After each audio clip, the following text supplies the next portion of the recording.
Hello everyone, I am Tacet and welcome to the Gems of War stream. So today, of course, we got two main things going on. One is a brand new Mythic of, gosh, I'm pretty sure I'm still butchering this name, but the Mambasira. As far as this thing, it is not that good. It is basically a weaker version of Tina 9000 and also outdone by Wild Queen. Which is relevant because it shares the exact same colors of it, and they both are technically a damage source. But even though Wild Queen gets to do a bunch of other things on top of that. But overall, it's as far as what it gets to do specifically, it has this mechanic over here. It gets to deal damage to an random enemy, 6 random enemies. The lower value is based on half of its magic, and the other one is, or sorry, I said that for the video too. I believe it's actually 3/4 is magic then. It's 3/4 to 1.25 is what its damage range comes out to. So basically 0.75 to 1.25 plus 2. It's a really weird range, to say the least. But yeah, it's kind of like a Tina 9000, but in physical form. But it doesn't have the armor gain. It doesn't have the higher spell reduction. It does have some spell reduction though. Final trait's pretty underwhelming since you gotta wait so many turns, and that mechanic in general has just really been falling off as of recently. But, yeah, as far as getting her, she basically has one main purpose, and also they're trying to sell a bunch of those metal things. Of course, Metal Vantage doesn't stack, but, has a bunch of orbs and stuff. Not sure if it's really worth it. Probably not also the initial thing if you end up getting her. But anyways, main thing is, Mr. Scales. So, Mr. Scales got something interesting today. It is the first ever kingdom in the game to have reached level 20. It is now a level 20 kingdom, which of course was available even prior to the most recent patch. However, the most recent patch did expand it all the way to 30, which isn't happening anytime soon. But yeah, we got our first ever 20, so that's pretty cool. And with that, we get one whole additional armor. Alternatively, you can also get her in order to 10-star. If you don't currently have her Yali and you're within striking range of level 10 for the kingdom, you can end up getting the power level over there for also an additional armor, just at the earlier state rather than the later one. So those are basically the two reasons as to why you would probably end up getting her, is both related to getting a Kingdom Star. Either 10-star if you haven't gotten 10-star and you're missing her Yali, or 20-star if you have literally everything in the game and you just want to go get the Kingdom maxed. So for that whole extra armor permanently, because it is permanent and it will last for everything except Arena. But anyways, of course, the main thing we got going on today, as far as what we're going to be doing this stream, is doing the entirety of Bounty Hunter. So as far as our team, I did mention it in the video thingy. You might tweak it as we go along, but we're going to be using Werewolf, Tagraki Warrior, Rift Links, and Book of Secrets. And we'll run this with 20% mana start with 8 magic, which if I'm not mistaken, oddly enough, we are actually set to right now. I didn't even bother setting that, but we actually we're using that at the end of yesterday. And apparently, yeah, I actually still need that now, so how convenient is that? That's actually exactly what we need for metal setup. And of course, hero class doesn't really mean anything because we're not going to be using our hero class. And this gives us the max of 30 times bonus. And to be able to do this to full rewards, you would need to do either 710 gems into a blue orb, or you'd have to spend 1,110 gems, either or. Pretty expensive doing the entirety of Bounty Hunter. Obviously, you don't have to do the entirety of Bounty Hunter. One of the main reasons you do is because the major blue orb, or the major orbs at the end, which could potentially be major blues or major purples. And that's pretty much what we're going for. Just to kind of make our orb progress go along a bit quicker. It is the most amount of orbs that you can end up getting all the way in that category as well, as far as any event is concerned within the game. So here we will go for a little bit of red. Tagraki, of course, will end up doing its thing. I really hope we get a really powerful, at some point, full AoE damage option for Bounty Hunter. I don't think like we ever would, just because it seems rather powerful if we ever did. But I feel like we could kind of use it. Would be useful. I'll see how it goes in the future, because Bounty Hunter's a little bit of a weird game mode as far as how it plays out compared to everywhere else, because the restriction for it is very, very strange. It's because you're restricted simply to get absolute max points. They're restricted entirely to Bounty Hunter troops, which of course only go so far on their own. Also, can you not barrier? That'd be great. We're already hitting you with slow enough pokes. We do not need to get another one. Let's see, we'll take that one over. Of Grab herself a... Oh, what do we need here? Take that for now. Get our skulls, get our red. Should be good to roll from there. And either we'll kill that out and be good to go. But anyways, hello Isabel. Hello James. Hello Elite Gaming. Hello everyone else. Welcome, welcome, welcome. Hope all of you had good luck with the Mythic so far if you did go for it. Not sure if you guys saw the video, but we got absurdly lucky. We got it in 50 gem keys, which is as quick as we could have gotten it because I opened them 50 gem keys at a time. Oh, I thought that was skull alignment for a second. Because we should be going for skulls every single time we can. Not in the later battles, but for these earlier battles, we definitely should be. There we go. And he just gives us the free win there. Curious if the final battle will be pretty easy based on the theme of this week. It does seem like it would be, but you never know. Might have some weird combo that we're not aware of. Well, we'll find out very soon. Because, of course, one slight other weird oddity to Bounty Hunter is it eventually gets to the point where you're kind of spamming the same battle over and over again.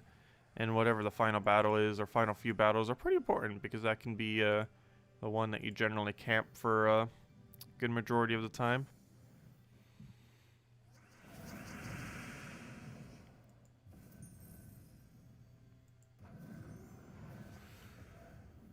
Okay, we can't take that. We're going to wait a turn out then.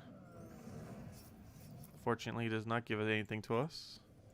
We'll take that for the red chance. Take the skull and then kill him out off the ability. Perfect. There we go. On to the 5. I'll be up until about like 10. I think we can almost like one-shot with our stats right now. As I don't even one-shot with a skull. He has 50% reduction though. That's why that didn't go down.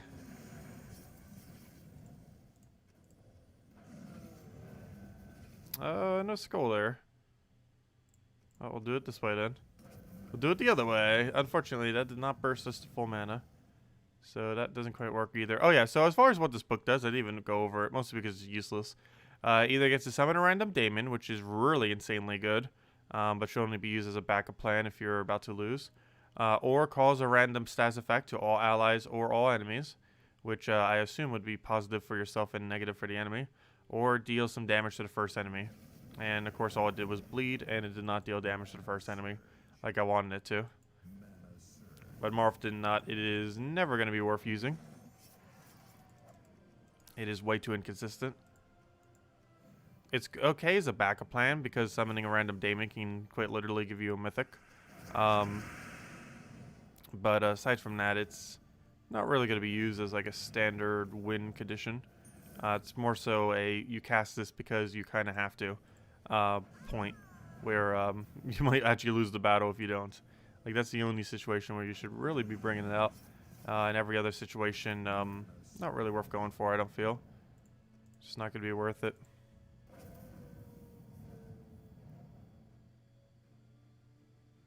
Yeah, after using this last week, it was very, very useful. Because we kind of need it to move the Valraven. However, just in general, it is insanely good for just moving the Valraven into kill position. Because it's regardless of what you're up against, if it has an additional yellow, like if the final battle has even like 1 yellow on it, we can move the Valraven all the way to the back so it doesn't escape as quickly, which is extremely beneficial. And starting with 20% mana start and then getting the 2 mana on it. Starts it with 4 mana as well, which is a really hefty little starting burst for it as far as getting things rolling. So you can normally get it within a few turns. So we're going to go and just kill whatever out. It doesn't really matter at this point. Got the damage to take out any of them.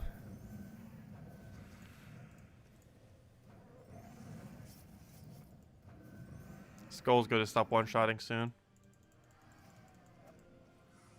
Of course, Kaki has always been the meta for it. But Riftlinks was one of the actually very first bounty troops in the game. And while I was using her initially, I eventually stopped using her for other options.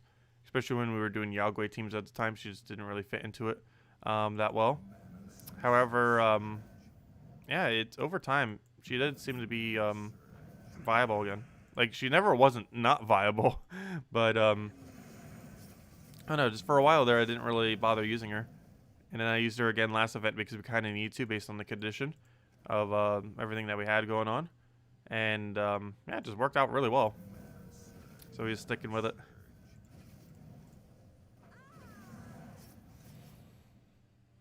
Let's see. And our whole banner is into Tagaraki right now, which does actually minus a purple from the Rift Links. However, Tagaraki needs mana so badly that it's perfectly fine to give it a little bit of minus just to get Tagaraki up a little quicker. If nothing else, our first ability still goes up pretty much same speed due to enchant. So it's not too big a factor.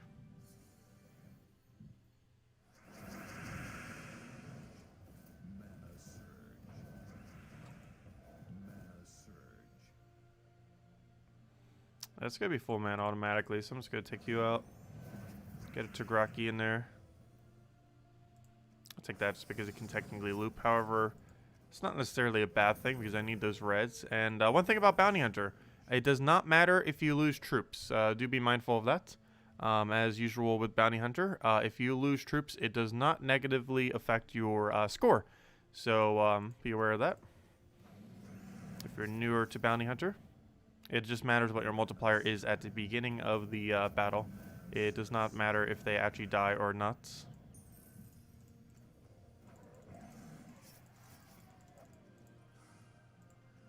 If they do die, Book of Secrets will be able to resummon. And of course, Book of Secrets obviously is the bounty captain this week, which gives 2 times the bounty points. And generally, bounty captain should always be used. The only way you wouldn't is if you were not buying any packs at all, or if you were buying so few that it's less of a multiplier than the other ones, which is very rare. Because generally you go like all in or nothing as far as bounty hunter. Like you either buy in all the packs or you buy none of the packs. It tends to be the way to do it. Or, you know, all the packs isn't enough to get through all of them, which is a minimum for that 710 into a blue orb or 1110.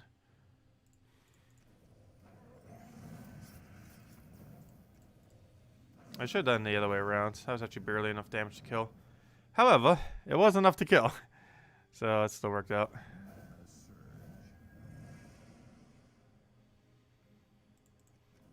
Hey, we got a poke. It's not going to really help us unless we get a skull follow-up, though. But we got a poke. The pokety of pokeness.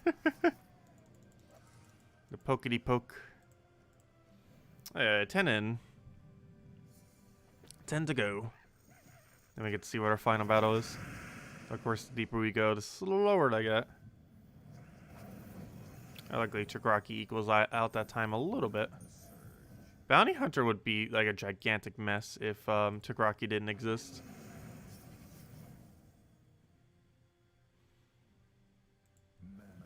Because currently it can be done in like 2 hours, 2.5 hours for the entire event. Really just depends what the final battle is. If Tagaraki didn't exist, it would almost be double that time. That or it would be more mandatory that you would have to use a 3rd troop rather than just 4 bounty troops.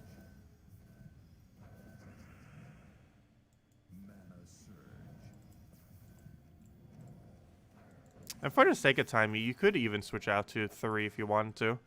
However, I'm not sure how tight tier 5 is as far as sigils are concerned. I don't think it's too tight. I think I have a little bit of leeway in it. Not to mention, I believe we can normally get all the battle or points in today, or at least nearly all of them.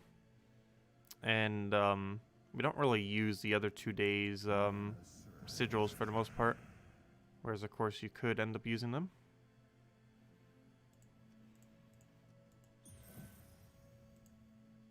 Okay, so Valrion's already in a kill position until it's killed all the way out.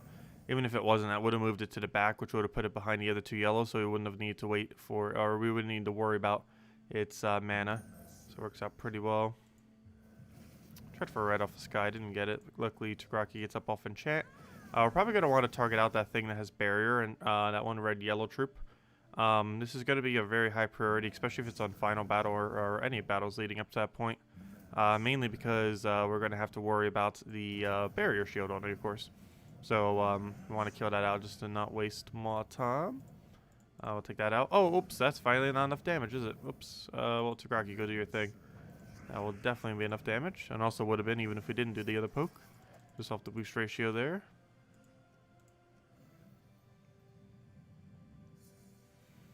Okay, next battle. We'll take the res over here. Grab all that. Get Kaki down. Get on his first slot to get rid of his 50% reduction on skulls. So we go to that. Rift is no longer enough to kill. So now it's more like a Valraven cleanup. More so than anything in most of these instances. Hello, Dark. Welcome. If you want to level hero using bounty, yes, you can use hero in bounty. A couple weapons for this is Trickster Shots, further back in your team, Mang in first slot, and any big AoE weapon like a Black Manacle or Dawnbringer or something.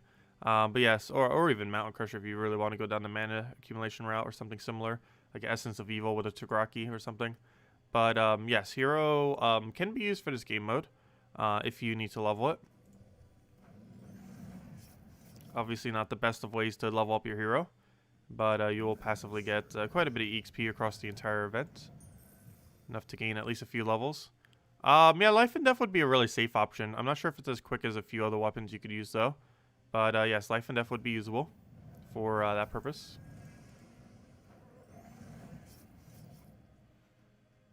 But yeah, the ones where you level up your hero in here, it's a bit slower than some of the other teams that you could be using. Like if you were to go like Yagway or something similar. But it's still decently quick. Definitely quicker than what we're using now. But of course it costs you points. But you're exchanging that in theory just for better class XP. Which if you consider to be worth it is worth doing then. Because we're going to have way more than enough. What do you think of Super Mario 3D Worlds and the 3D All-Star? We're actually going to be playing the 3D All-Star. 3D World, I don't think I will be. Though it's way later next year, so who knows. Maybe I'll think differently by then. But the All-Star is one we're definitely going to be doing. Mario Sunshine is one of my favorite games of all time, actually. I'm pretty sure it's still on my top 10 favorite list. I'm not even sure what my top 10 favorite games of all time list is in the currently. But I'm pretty sure Mario Sunshine is in it. It's by far my favorite Mario platformer that they've ever made. Kind of disappointed that it didn't get any additional content or anything like that. It's basically just a HD remake in widescreen. Not even like or it's not even like an HD remake. It's more like there's a better resolution version of the game essentially that also has widescreen because it didn't actually have widescreen before, and definitely looks better. But it didn't like do like a full remake of the game or add any content or anything like that. But it was already a pretty good game. Though I think they did redo a couple cutscenes, if I'm not mistaken. Besides from that, most of the cutscenes were just at the beginning of the game for the intro sequence. Actually, it has probably one of the funniest premises of any Mario game as well, because he literally goes to jail. Let's see. Throw that down. Also, if I'm not mistaken, it's also the first game that had Bowser Jr. and that PD Piranha thing, or whatever that's called. At the time, I never even realized they were the first introductions of those characters, like when I first played it when I was younger. But if I'm not mistaken, it was the first time either of those two characters were introduced. That, and I've never actually played through Mario 64. A lot of my friends had the game, so I would play it there. But I've never actually owned the game myself. So I've never actually played through Mario 64, even though I've seen speedruns and everything of it. Like, I know all the content that's pretty much in the game. I just haven't specifically played it myself. And most of the sections I probably wouldn't even know how to play properly, because most of the gameplay I've seen of it have been speedruns, which plays a lot differently than casually playing through a game the first time. Let's see. We'll throw that down. But yeah, Mario Sunshine I basically played to completion. Though it is definitely a game I would literally just buy that pack just to play again. Let's see, we'll throw that down. What are we doing for Gems of War today? We are doing entirely Bounty Hunter, pretty much. We kind of went over the little Mythic earlier. It just isn't really worth going over much more. It's just such a useless Mythic. You'd use the Mythic if you want to upgrade Mista Scales to 10 or 20 stars. And that's basically its full purpose. It has almost no purpose beyond that. But I almost forgot that by the end of the video.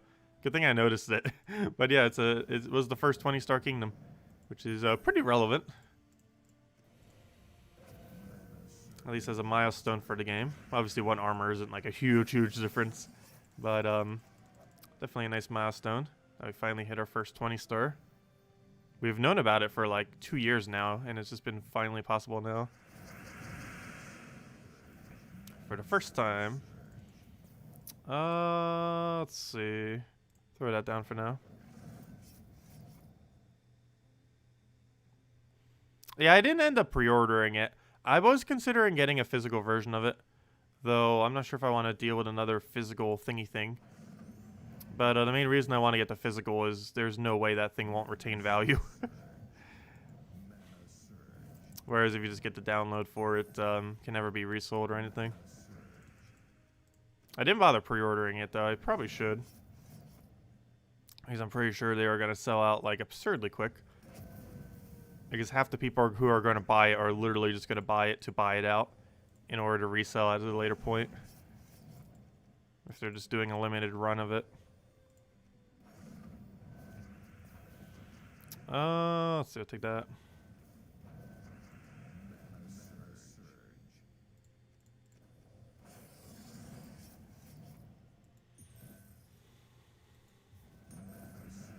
Yeah, the one I'm really disappointed in being limited, which has no reason to really be limited, is Mario 35. That Mario Battle Royale. It's coming in, I believe October 1st, I believe it was. But yeah, I'm not sure why that one's limited. Doesn't make sense. Because a Mario Battle Royale would be pretty fun. There aren't that many platforming battle royales out there. And when one did get created, it became insanely popular because that's what Fall Guys is.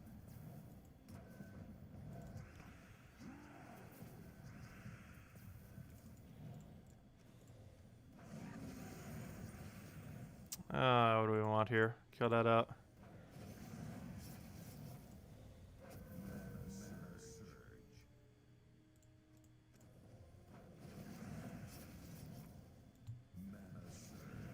Grab another hit on that.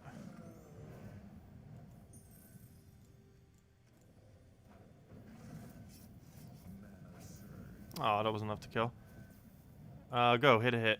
No, we don't want submerge. Why would you do that? That thing is almost never going to do what you want it to do.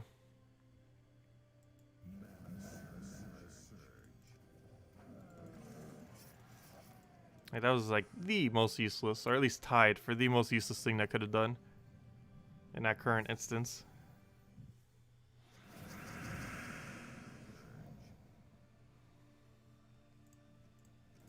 I'm actually gonna not hit a skull on it. I was hoping that would be enough damage. Apparently it is 2 off. That is very unfortunate.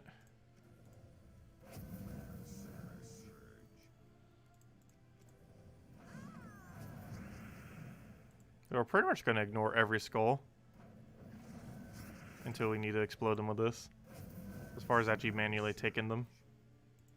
Not really going to need most of them.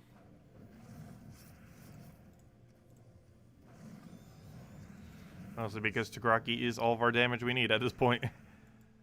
Don't need anything but Tagraki casts and a little bit of Rift here and there. And obviously the Werewolf feeding them.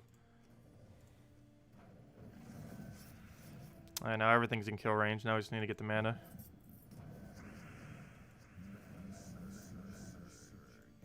And there's a mana. And that's match.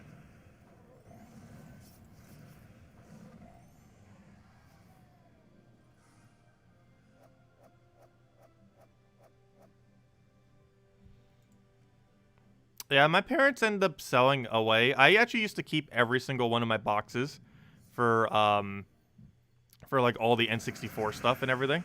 And my parents ended up just like getting rid of it all at one point because they just considered it all as trash. Now those boxes are worth, like, the amount of boxes I had of them is now worth the equivalent of almost $1,000. Because I saved a lot of them. Even my friends' boxes that they didn't want. I was, like, actually hoarding them. Because I was getting ones of ones I didn't have. Even if I didn't have the game. Let's see. Let's see, we'll go for that. I do still have all my N64 stuff, though. It's all in storage in New Jersey, though. In a different state. But I still have all my N64 stuff. I have 2 GameCubes. One which is nearly brand new, though the box for it's like completely beaten up and everything. However, even though the box looks horrible, the console itself inside the box is nearly brand new. Because it was around the time that Switch came out. And because of not really internet existing for the most part, I didn't really know that the Switch was about to come out. So I got like because my first GameCube was kind of breaking down. So ended up getting another one, and then it's like, oh, here's a Switch. I could do like all the GameCube and more. And then it's like, oh, it almost like never got used. I think it got used for like a month, and that's it. Because my original GameCube reset button thing kind of got jammed. So I had to put an object on top of the thing that went like up and down in order to hold it down. Otherwise, it wouldn't close and play the games. So I quite literally had to like weigh it down with essentially a paperweight. I forget what I used. I think I used like a toy cannon or something I had in my room or something, like a little mini toy cannon. It was funny, but yeah, I literally need to use basically the equivalent of a paperweight to keep it down because it wouldn't stay closed. Let's see. I'll throw that down. But yeah, I still have all my N64 stuff and like 50 or so games for that. All my GameCube stuff, including Mario Sunshine, among others. And all my Wii stuff. I didn't have as much for the Wii, though. Let's see. We'll take that over.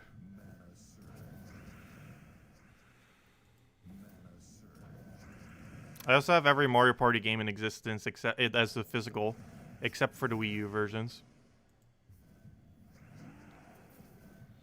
Let's see. We'll take that over.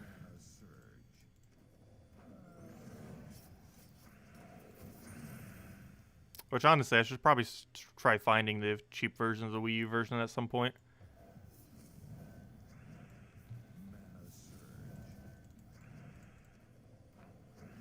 Let's see. I think there was 2 Mario Parties for Wii U, if I'm not mistaken. Both of them were horrible, though. They're generally considered like the worst 2 in the series. I've never actually played either, though. Though I played the one beforehand, which started the horribleness that they started going down. And yes, it was pretty bad. Because they like changed the whole like mechanic of the game for a cart system that just didn't work. And they stuck with it until until the Switch, I mean. Until they finally changed it. Although I'm kind of disappointed that no new Mario Party was announced.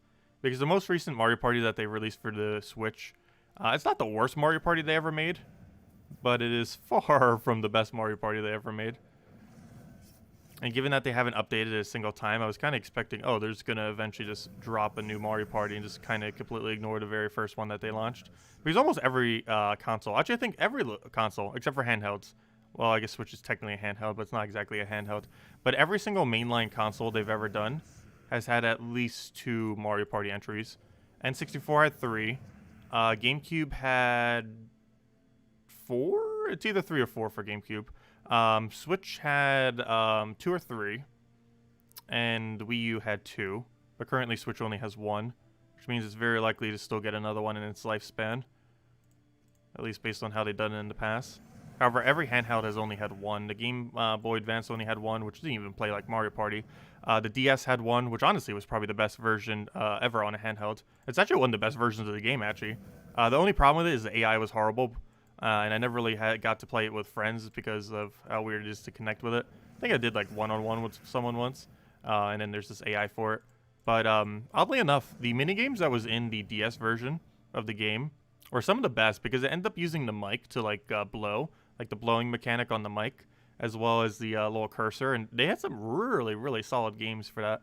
It also has some really interesting gameplay on the board because you could actually set up traps and similar things, and it had a lot of board control related mechanics, something that wasn't used in barely any of like the mainline, well, technically it was a mainline Mario Party, but it wasn't really used in most of the console mainline Mario Parties,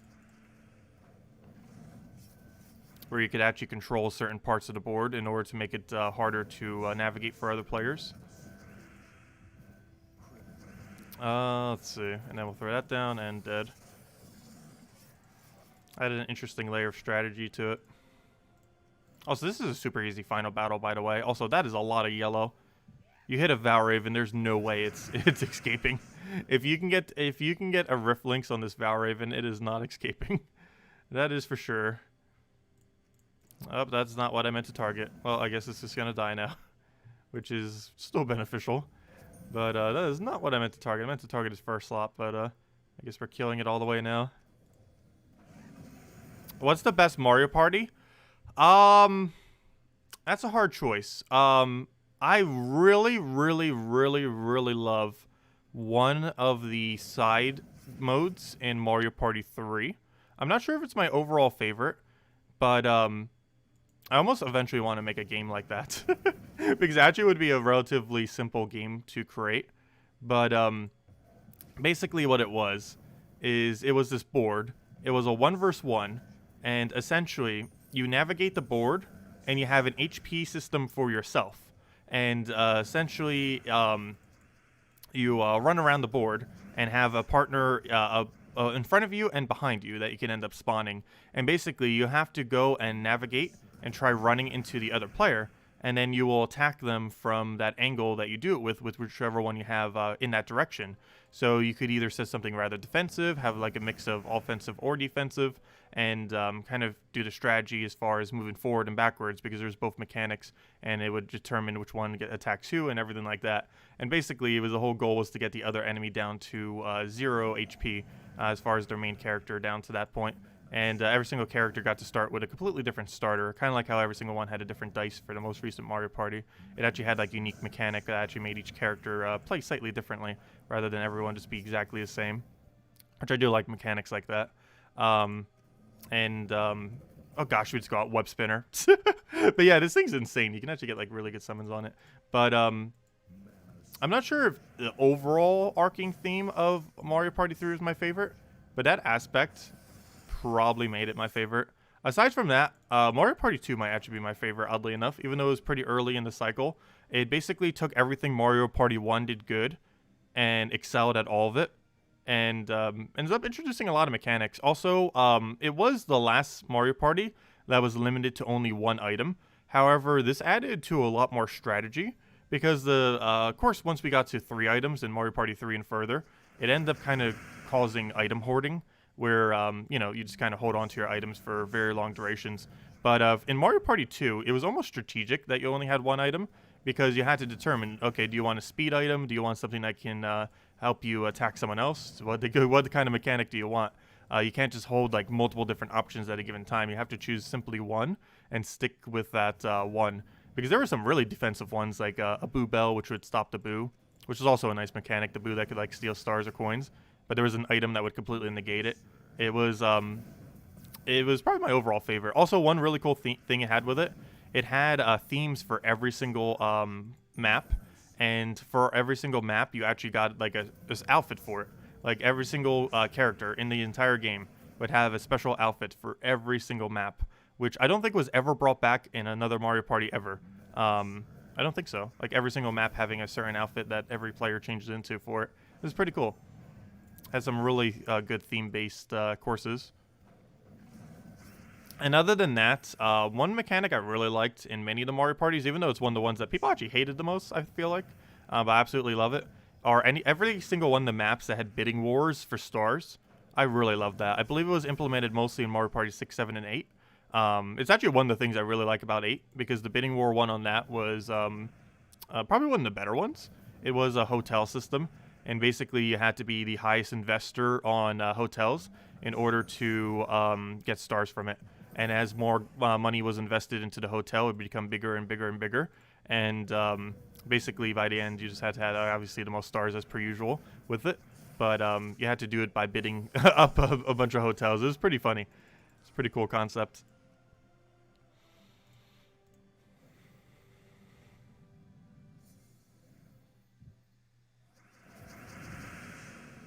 Yeah, there were 2 items for it, I believe, in Mario Party 2. I think they were in Mario Party 2. I sometimes forget what items are in which. But it was Boo Bell and Boo Repellent, I believe, are both in Mario Party 2. Boo Repellent, of course, stopping the Boo, and Boo Bell calling the Boo from at any point. Let's see. Because I believe some maps did... actually, did every map have a Boo? I can't remember. I think some maps didn't have a Boo in Mario Party 2. So the Boo Bell was the only way to access it on some maps. I think every map might have had it, though. Some of them had it in, like, really out-of-the-way positions, though. Let's see. We'll take that. We'll grab a... let's take that for now. Take our little bit of red there. Grab ourselves a... Oh, what do we need here? Oh, let's take some green for now. We got our mana accumulation rolling. And we can go for some skulls somewheres. And that looks like a pretty juicy spot for it. And then we'll go to Rocky him down. Also, can he not keep summoning? That'd be great. Thank you. Watch him get another summon here. Okay, I might need to kill that out just so he doesn't keep summoning. Even though that's extreme overkill right now. But I don't want him constantly summoning because every time he summons, I have to recast a spell.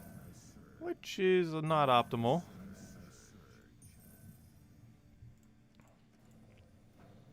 It is not ideal. We'll go for that. Get our reds that we need. Grab a Rift over there. Get another Tagraki on him. 2 reds or 2 browns should be enough at this point. So we'll take a red. 1 more red or brown will do it. And that is match. Yeah, this is a pretty straightforward final battle. Which is nice. Sometimes we get some really difficult ones here. Nothing too bad can really happen on this stage.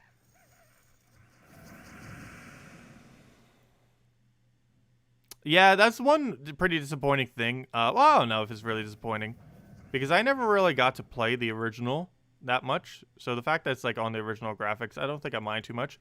But yeah, out of all 3 of the games there, N64's graphics definitely look the absolute most dated. Like, Sunshine looks insanely good, even like without any kind of touch-ups or anything already.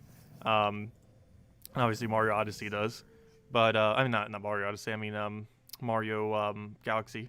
But, yeah, it's kind of weird that they did, like, no touch-ups at all to it, other than just, you know, some graphical enhances. They couldn't even get the aspect ratio for it, which is kind of weird because a data-leaked version of it, or whatever, was, that you can get a ROM hack thing for. They actually got it to have widescreen. Yet they're not going to be able to do widescreen for the console release itself. Which I find funny that some people who do it as a hobby can actually do it, but not the people actually developing the game, which is kind of strange. But I'm really surprised that it doesn't have widescreen, the N64 one. The other 2 do, though. Which is actually the first time that an official release of Sunshine has widescreen on it. None of the other releases that it had, like I think it had a Wii port at one point, but it didn't end up having widescreen. So it is the first time that it does. So it actually has proper aspect ratio. Like if I stream the N64 one, it's not going to have proper aspect ratio. Which isn't too big a deal because we don't do it covering the full screen anyways. But it still has a weird aspect ratio to it. Nonetheless. Let's see. We'll take that for now. Because I think it has a 3:4 aspect ratio rather than 16:9. And of course 16:9 is what like nearly every screen in existence is these days.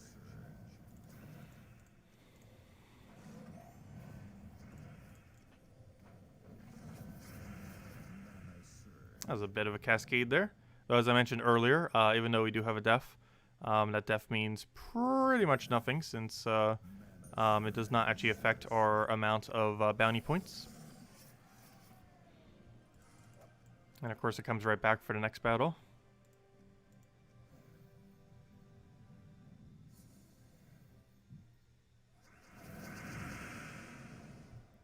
I actually never played GoldenEye on the N64, or any of them for that matter.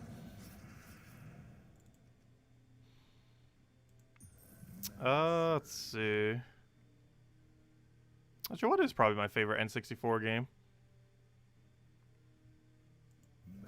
I'm not even sure. I'd probably have to say Mario Party 3. It's either 2 or 3. Like, Mario Party 2, 3, and 4 did so many things right.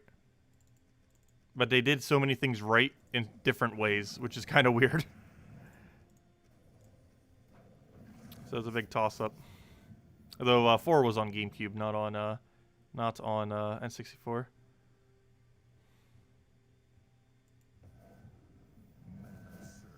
Let's see. Let's take that over.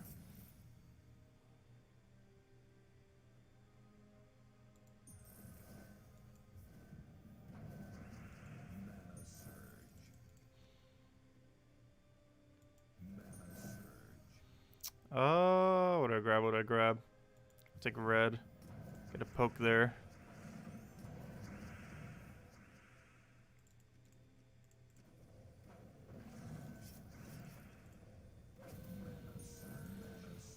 Let's see. Take that over.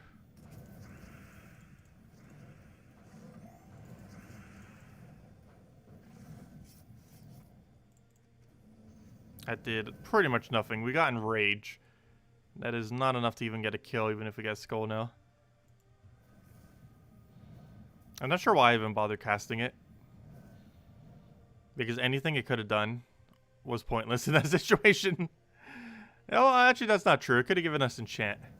It could have given us Enchant, and then we could have gotten full mana already. So the chance that would have happened is absurdly low. It's kind of funny. This Fire Lizard actually gets to create us red. When is the 25-year anniversary of Zelda? I never even played through Breath of the Wild yet. I need to at some point. I don't even own it yet. But we will probably be streaming Breath of the Wild at some point. Like, once Breath of the Wild 2 gets confirmed in the nearest future, we'll probably be playing it for, like, half a month. Or I'm not sure how long it takes to play casually.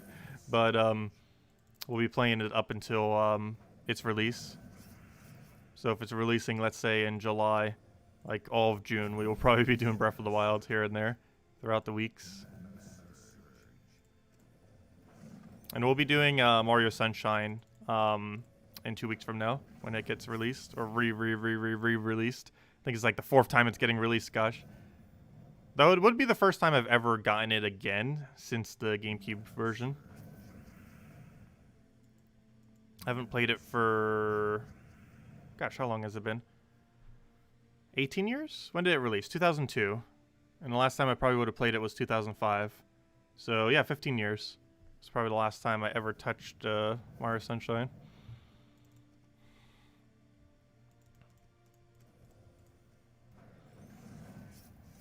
Let's see. Are you on the 5.2 beta test? Will it have the arena update? I don't believe there is an arena, or I mean, I don't believe there is a beta 5.2 yet. There likely will be, but I don't believe there's one out yet.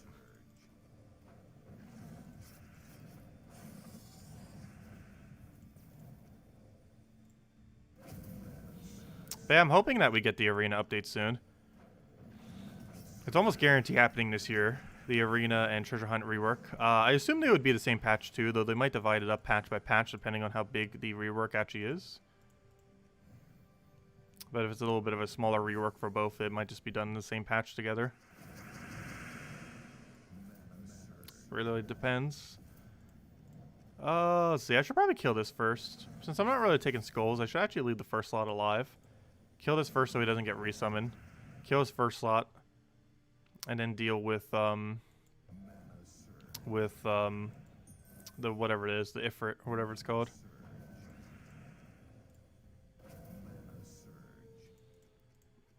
So we'll kill that one out. So that still has the value to do it on. We then go for that.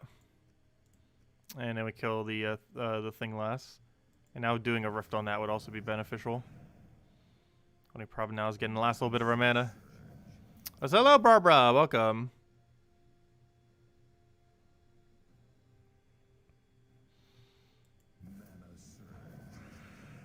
What do we need? What do we need? Let's grab the green, get our manas.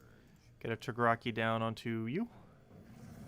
get some pokes over here. A little bit short. I'm just going to go for a rift for the final poke there. Do that. Let him take a skull.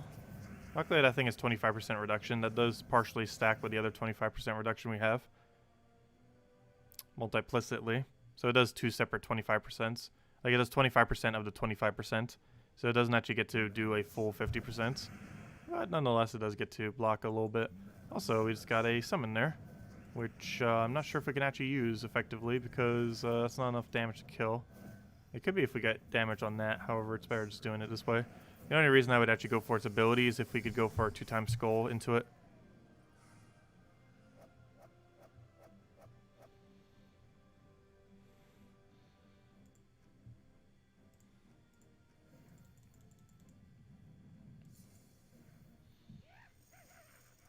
What do we take here? Oh, I haven't been catching our stream, so I didn't notice.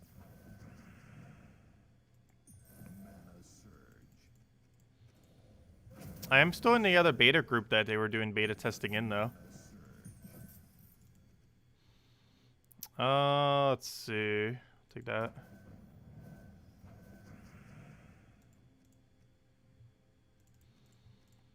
Grab the... It's so weird that they're doing in there, though. It's so much clunkier, I feel, than when they did on the forum.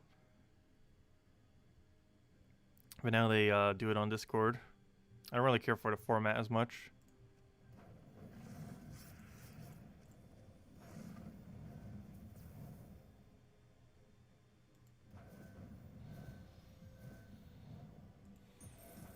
Because it was done on the forum before. It was all privated, whatever they're called, threads. But it was on the forum previously, and now it's on Discord. And a private Discord.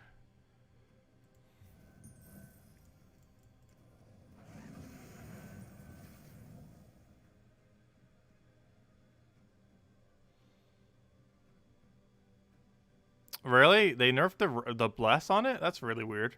I hate when they do a % chance that it'll randomly do an effect at start a battle or start a turn, because that's a really bad mechanic. I'm not sure why they keep doing it. Kind of like how they keep adding buff troops that are completely dead content immediately. Like, that's one of the main things holding Phoenicia back. It has a 50% chance to burn one single enemy at the beginning of every turn. What it should be is a 50% chance to burn all 4 of them at the beginning of every single turn if you're going to bother doing that. But any of them that have that 50% chance to do a random stats effect to 1 are pretty bad, generally. There's almost no exception to that. It's one of my concerns as well with the Karandera.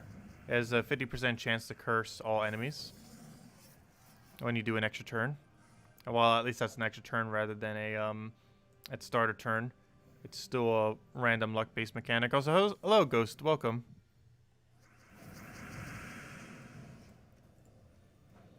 And generally, you want to get luck down to as minimal as possible. And they keep adding like such ridiculously luck-based ones that are not just extremely risky, but also pointless because they are completely useless, which is a bad combination.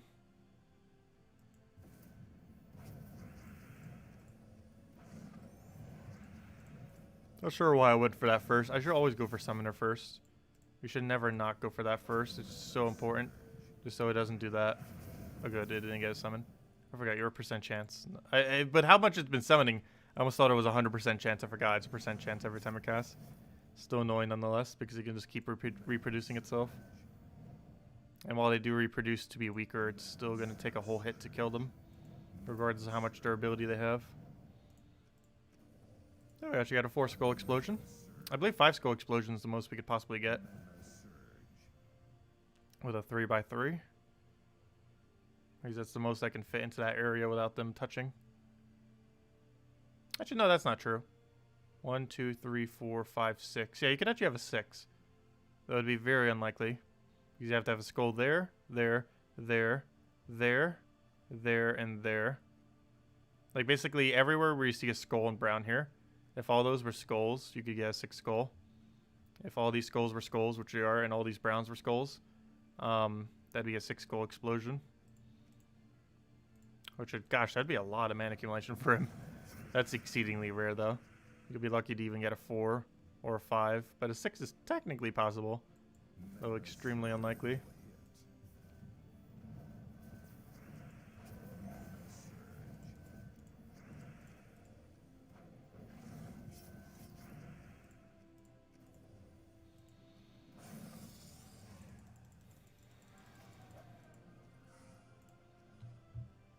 Hey, how are we doing on rewards? Oh, we're almost to the final stretch. About to get the last small orb, and then we got to work on the 2 majors. And then that'll be the last of the rewards we need to go and get. And of course, even though it looks like our points aren't that high, we do end up getting quite a bit more points from this final stage. Of course, most of this time we've been not on the final stage. But final stage does give, I think we're getting 6,000 per run. So that obviously adds up pretty quickly. And you need 250,000 to get all rewards if you're aiming for such. Which I'm not sure if it will be slightly short today. Sometimes it can make it, sometimes it doesn't on the first day. Normally it does, though. So I got that Kaki in there in time for getting that completely out before it could do anything. I should have exploded the other one, whoops. The other one would have given us the one less red destroy.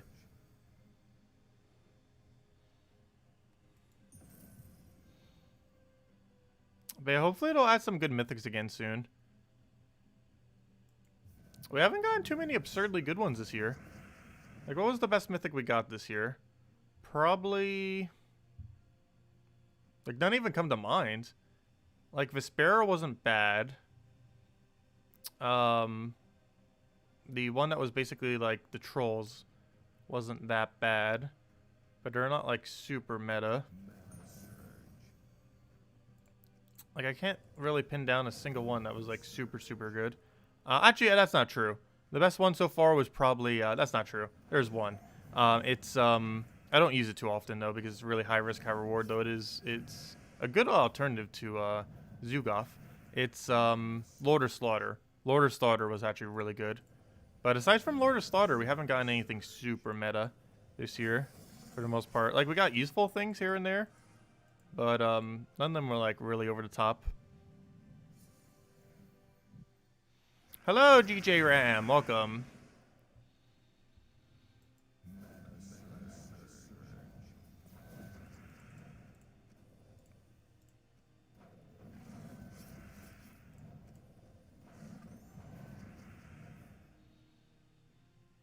We're making pretty good time on Bounty Hunter so far right now. As I mentioned, Bounty Hunter normally takes about 2 hours, and I'd say in the current state of the game. At least later in the game when you have higher stats like this. Obviously, it can take longer. But we've been averaging around 2.5 hours or so for the entirety of Bounty. And that, of course, is the main goal of the stream. Is to do the entirety of the Bounty event. Or at least until we run out of 0 sigils if we happen to be slightly short.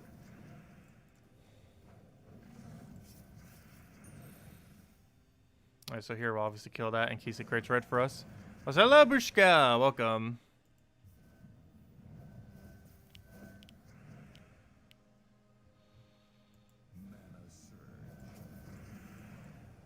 Again, that direwolf summon.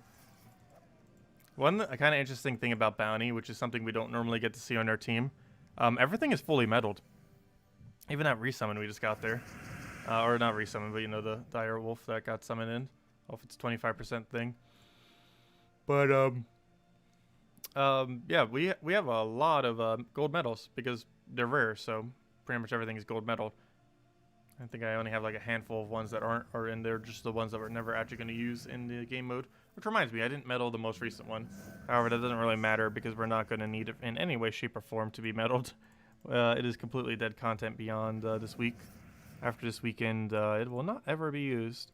Well, if nothing else, at least it helps give Karakroff another troop. One step closer to a permanent magic bonus, so I believe it's at 17 or 18 star right now or something. It's still got a little ways to go before it hits 20. Also, when it finally hits 20, it might require Zugoff to actually 20 star. which would be kind of annoying for most players. But of course, if you already have Zugaf, it won't be as big a deal. But there might be a point. It depends if we get 2 troops or 1 troop at a time. But there is probably going to be a point in about a year and a half from now where Karkaroff is 20 starable. However, it might require Zugaf in order to reach that 20 star. At least for some amount of time. It wouldn't forever require Zugaf for that star, for the 20th star. But at some point, it probably will. Where it's possible to do it with Zugaf, but not possible to do it by any other means. Which would be kind of unfortunate if that ever does happen. We'll just kind of have to wait and see. It just depends if they add 2 troops or 1 troop at that time.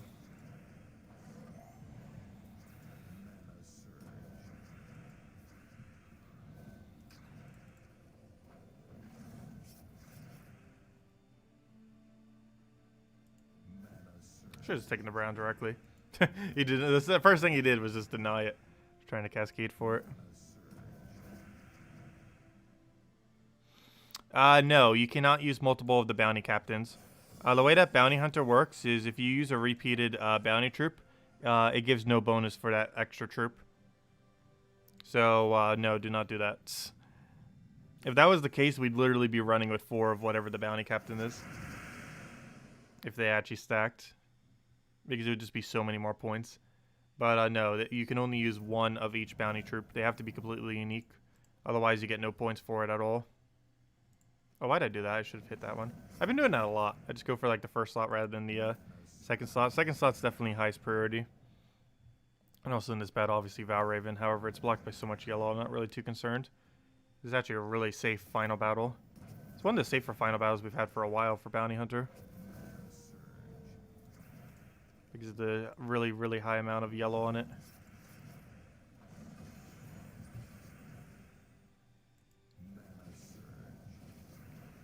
I'll take the skull. Doesn't really matter though. I highly doubt we're actually going to skull kill that thing. If anything, that almost hurt us because I kind of need the skulls for boost ratio off the thing. Okay, now I should probably go for Valraven. Just in case. Don't want him getting a bunch of yellow there. You got triple orbs of growth. That's unfortunate. Yeah, we'll go open our first 3 orbs in a moment. And then we'll go see later what our major orbs are. We'll go try our minor orbs as soon as we get to them, which I believe is after this battle or in a few battles. And then we'll open the major orbs when we get to them. Oh, why'd I do that? I shouldn't have done that. Now Tograki does less damage. Oh no. Okay, it's still enough. Never mind. All's good. Not enough mana though. And that should be the kill. Actually, anything at this point would kill it. Let's see. Anything? Yes, anything. Even that kills. Off a 1/3 chance. There we go. Yep, we're at the orbs. Let's go get them. So this is every orb but the 2 major orbs. Let's go see what we got, which I believe is 4 orbs, yeah. So we got 2 Vault keys so far. 90 gems, 17 gem keys. 45 diamonds, 5,600 souls. 137,000 gold. 14 miners. 15 majors. 10 runics. All in purple. And 5, for whatever reason, not purple, arcane blue browns. And let's see what we get from the orb. So it costs us 1 blue orb to even play. Hopefully we get at least 1 back. Good. There's a 1 orb back. We also get a purple out of it. And what's the other one? Okay, so we got a blue and a purple. The blue makes up for the blue that we used, and the purple is profit. Nice. And now we just need to hope that we get a major blue or major purple off the 2 majors. But yeah, this is the easiest time to ever try to buy major orbs. It's a lot easier to get major orbs off a bounty hunter than it is to try to go for leaderboards. It's also a lot cheaper as well, because getting all the orbs costs either 700 to get the 2 major orbs. It costs 710 gems plus a blue orb, or 1,110 gems, which might sound like a lot, but compared to how much you would normally need to go on a leaderboard to get a major orb, it's actually not that much at all. And if you're working towards Zugaf, it is definitely worth considering trying to go for that as much as possible, because it makes really good progress on Zugaf. Even if you don't need Zugaf, it's still useful nonetheless.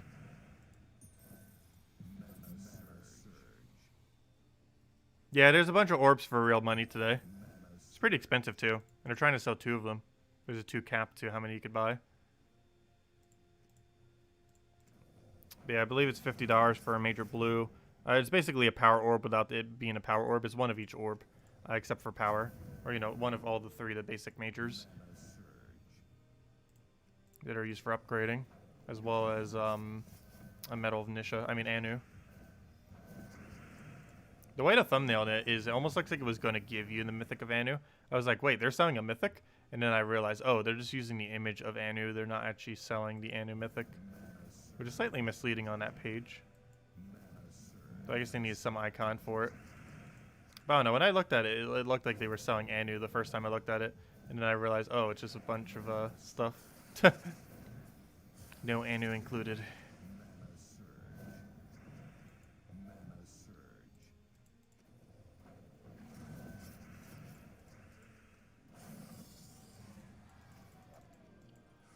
No, he's a pretty useless mythic anyways. Actually, isn't he in Soulforge this week? I think it was recently. Maybe it wasn't this week. He's useless though.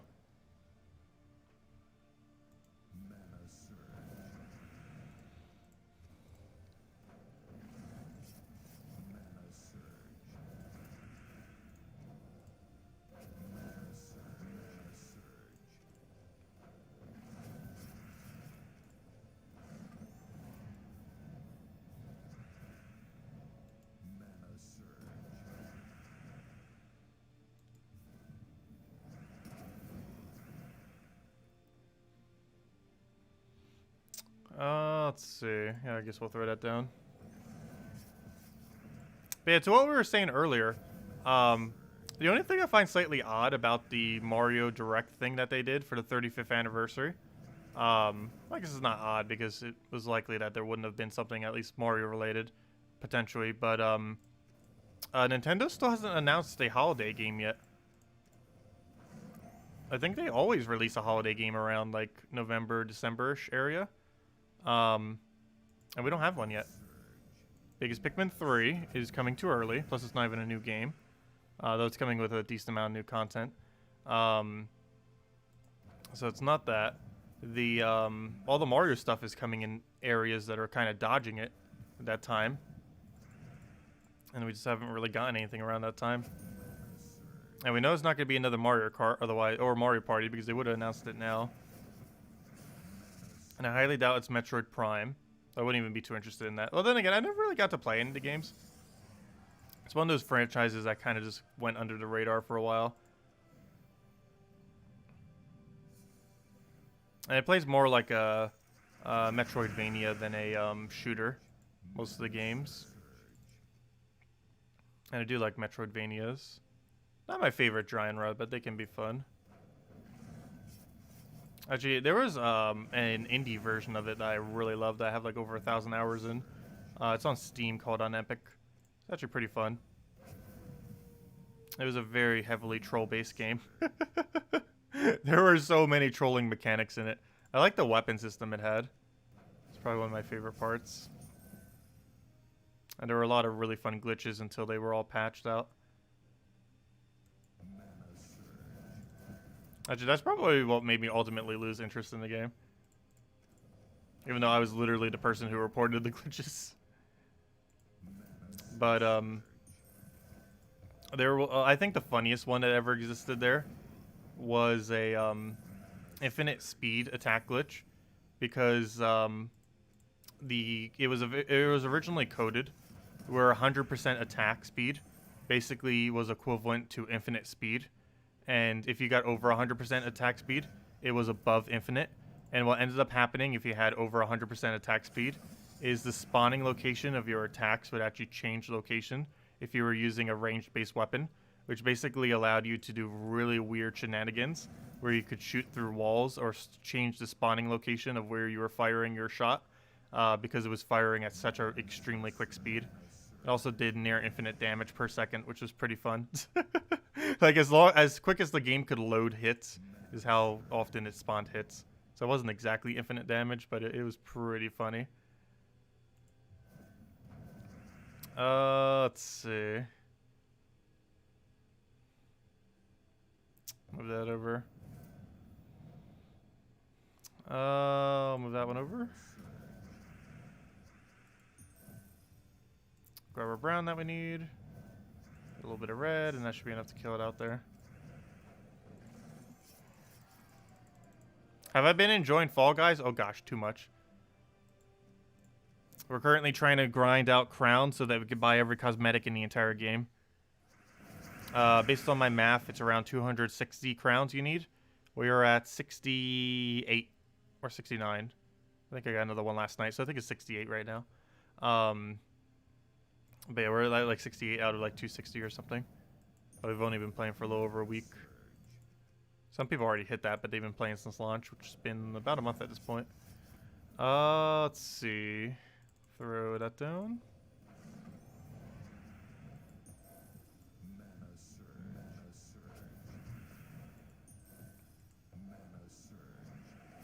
But I really like it. It's a battle royale that I actually like. Because the biggest issue with most battle royales is almost all of them go down the shooter route, which is one of my least favorite genres. But as a platformer, they're a lot more fun. It's a genre I never really got into much, but Fall Guys does it very, very well. Like, Fortnite's a game I could never get into, even though I never played it. I know for sure I would hate it. But something like Fall Guys works really good with a battle royale formula.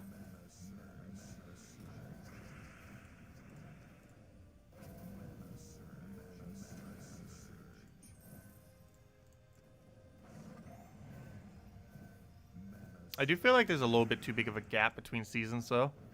But I guess it takes a while to develop all the maps, all the cosmetics, all the everything. Especially since they are a smaller dev team, after all. Their game exploded, but they're still a pretty small dev team. For how popular the game is.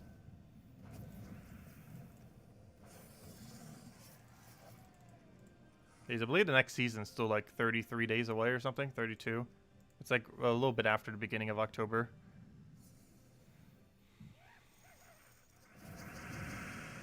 Which is funny because that means Mario 35 will actually come out slightly before then. So it'll kind of work out perfectly. Because Mario 35, I believe, comes out like 3 or 4 days before,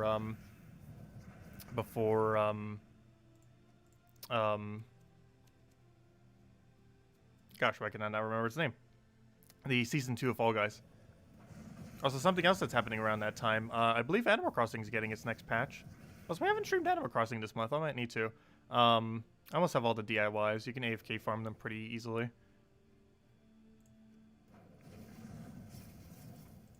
I think this season had 11, and I'm at 7 or 8 of them. Most of them aren't too interesting, though. And we also got barely anything new to catch. That's the only problem with Animal Crossing now, too. One of my main goals was to like catch up everything and get the model of everything. And I pretty much already achieved that now.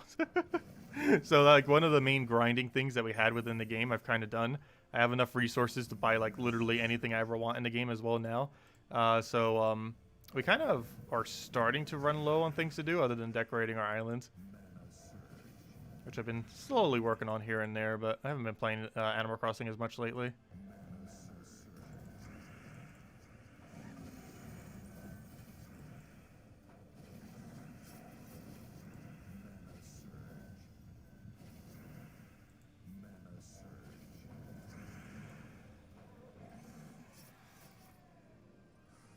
Any reason you didn't try the new Mythic with Treachery? It actually slipped my mind at the time. But yes, Treachery has a 4-stat gain, I believe it is, to all Nagas every single time. So it ends up gaining quite a bit of stats per extra turn. But yeah, I didn't end up testing it with Treachery yet. That I have not. I don't think it's going to be good enough to make a difference, though. But yes, Treachery would be very good synergy with the Mythic.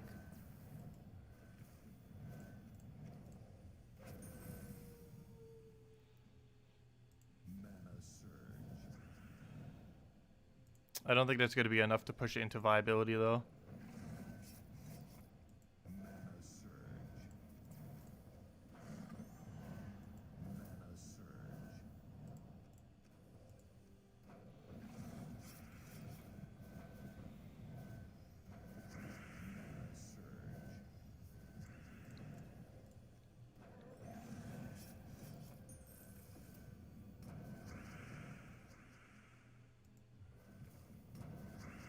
Oh, I should have taken purple first. Whoops.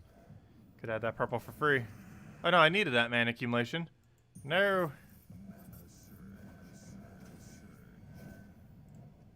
Actually, I'm gonna take that brown. We need it. That should be match. To Rocky into the Rift Links poke.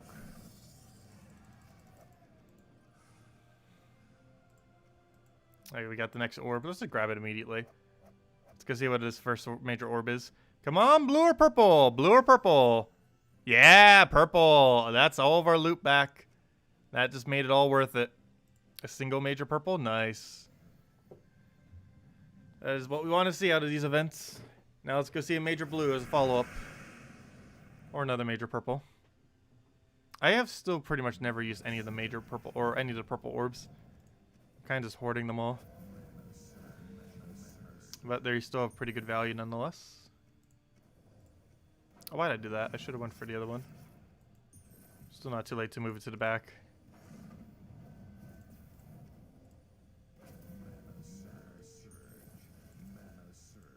Oh gosh, we're 1 damage short. I was kind of expecting we could still get a kill with Rift there. Apparently not. Any never mind, I already answered that. Wait. Did I answer that? Yeah, I did.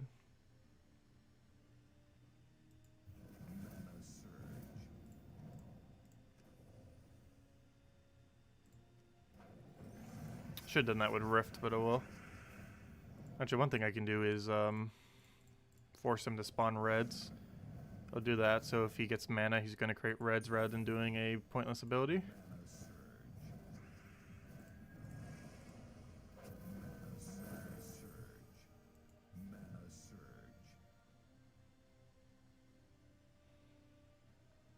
Yeah, if you can loop in a bunch of mana, and then cast, and then do the loop again and cast, it seems to have some decent output. I just feel like the fact that it wastes its turn compared to something that could do it without wasting its turn, like Mistralis, would be better. Like, I personally feel like it's a weaker version of Mistralis than those kind of versions of those teams. Because what benefit would it have that Mistralis doesn't already do? If I'm not mistaken, Mistralis even has spell reduction too. And it has enchant, and it has automatic extra turn, and it has board shuffle, and it has multiple hits on enemies, and it still has submerge dodge, and it has more damage. Assuming that it hits good RNG. Though, of course, the current Mythic is also luck-based, except its damage field is luck-based, not the amount of hits. Whereas with Mistralis, it's the amount of hits that is the luck-based factor. But I don't know. In that context, I feel like it's just a weaker version of Mistralis. Like, it's usable for that purpose. But if you own Mistralis, you might as well just use Mistralis, I feel. Obviously, it uses different color combination, though.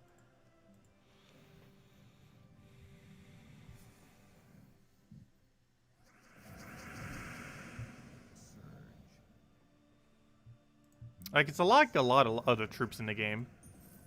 But all those other troops do it better, is how I personally feel with the most recent Mythic. Like, it can still do those roles, but there's other things that do it better. In, like, almost every context they would use it in. The only thing it could potentially be really good in is a pure Naga team. However, there aren't enough good Nagas to really properly build a 100% pure Naga team. Currently, that would consist of stuff like Heroes, Assassin, Merlef, that one Mythic that just came out, and I'm not even sure what you do as your fourth option. Maybe the Guardian. But it's not the greatest of combinations compared to some typings. Also, they don't have half mana start yet, Nagas. Though most of them do have some amount of mana start. But that doesn't change the fact that not having half is a liability. Because most of the best typings in the game have half mana start. It's almost required. Or at least in case of Divine's a 40% mana start because 50% was so strong already.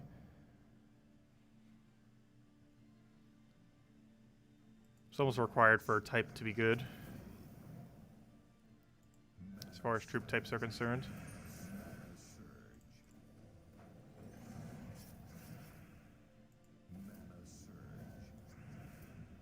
1 mana off. How wonderful.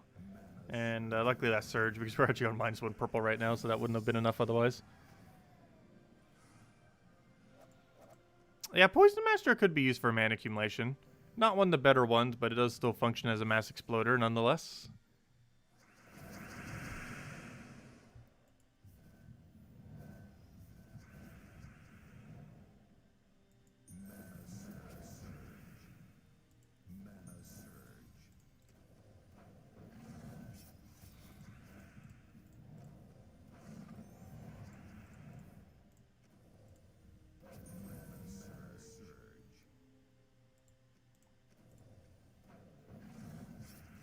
Let's see. Move that over.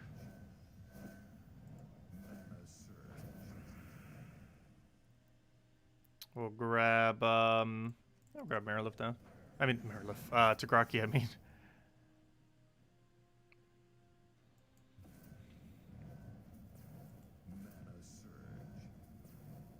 Oh, so you got 2 greens, 1 purple, and orange. Ouch. Hopefully you get better luck on the majors then, if you haven't gotten them yet.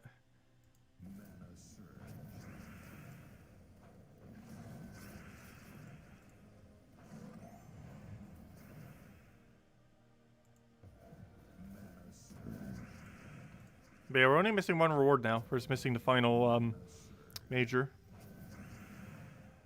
And of course that comes with a title as well. That's pretty irrelevant, but hey, it saves like 20 gems. Since we're planning on getting all of them anyways at some point.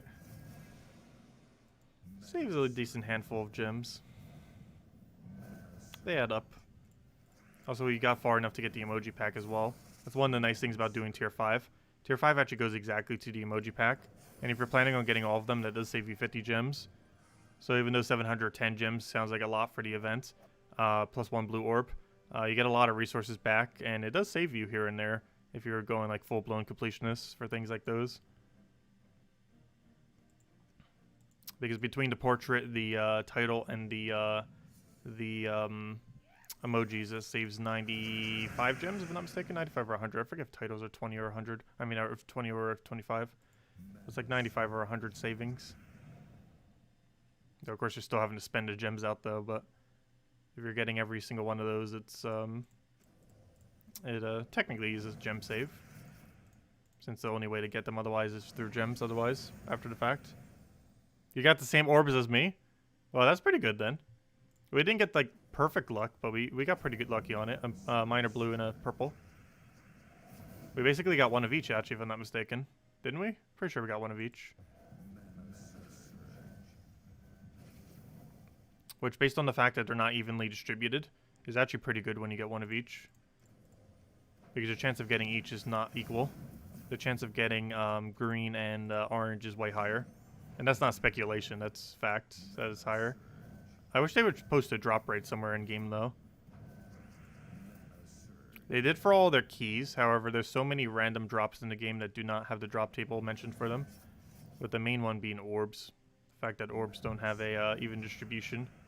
And it doesn't show what the actual drop table is.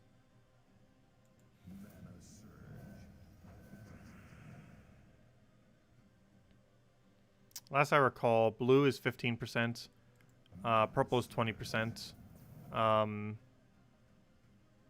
the orange is 30%, and the green is 35%. I believe I said those numbers correctly. That should be 100%. Those are the percents. Last I recall. They could have changed since then, though.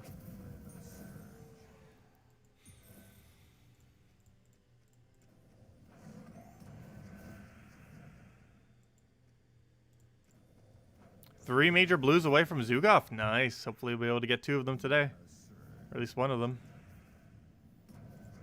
We got a major purple today, so it's not a blue, but still a good orb. It's worth basically as much as the total amount that we spent on this on the event, so pretty good.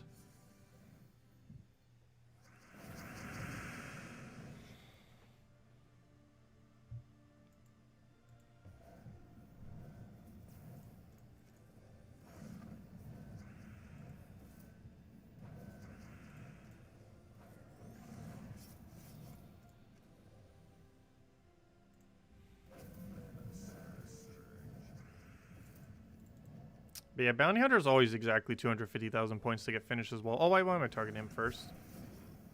Mistakes have been made.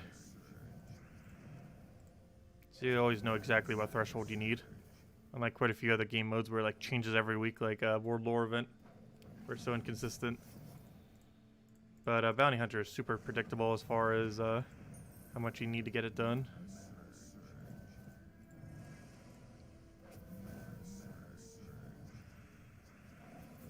And we always know that's consistently about 2 hours or so.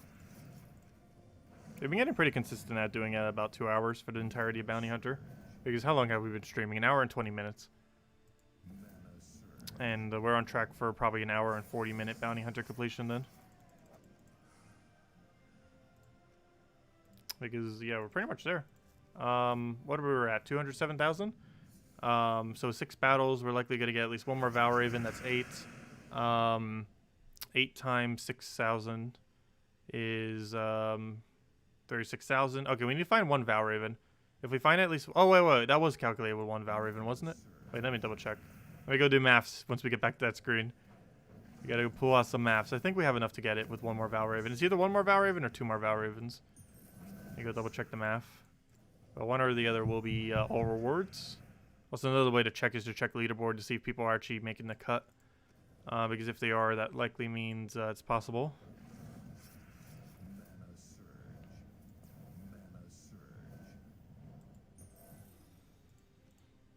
Like if a bunch of people are like right above the threshold.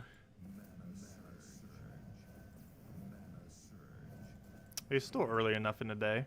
The event's been going on for like what, 8 hours? Yeah, actually 8 hours, 8.5. So not that many people would have done it yet.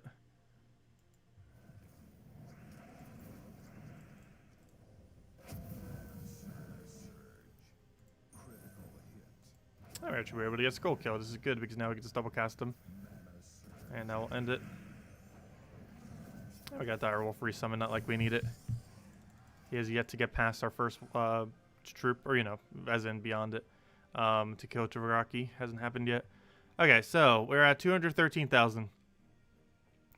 We have 7 sigils. 7 times 6 is 3642. Yes, if we get one more Val Raven, we have enough. And we should be able to reach it. Oh gosh, the leaderboard's even higher than the minimum threshold. I guess that kind of makes sense. Gosh, people, the whole leaderboard's already done. Like we got some guy on 1 million already. Though for the double orb isn't too contested at the moment. Looks like 4 people kind of going for it. But yeah, the top 6, or specifically 2 to 6, do give major orbs. 2nd and 3rd give 2, and the other ones give 1. It's one of the other ways that you kind of get major orbs in the game. However, the most consistent way of doing it, if you don't want to have to waste a bunch of gems on leaderboards, is go for Bounty Hunter, because it has 2 orbs at the end of Bounty Hunter. And that's really consistent since you don't need to worry about making a leaderboard or playing a bunch on a given day or week to make a leaderboard. You can simply do Bounty Hunter over the course of a weekend over the 3 days, and which doesn't take that long. We've been getting it pretty consistently under 2 hours, even when using pure team, though it could take a little bit longer with less stats. And yeah, and then boom, 2 orbs. Still a bit pricey to get them, but any instances of major orbs are a bit towards the pricier side of getting. The cheapest ones you actually ever get are the weekly ones that you get from your guild.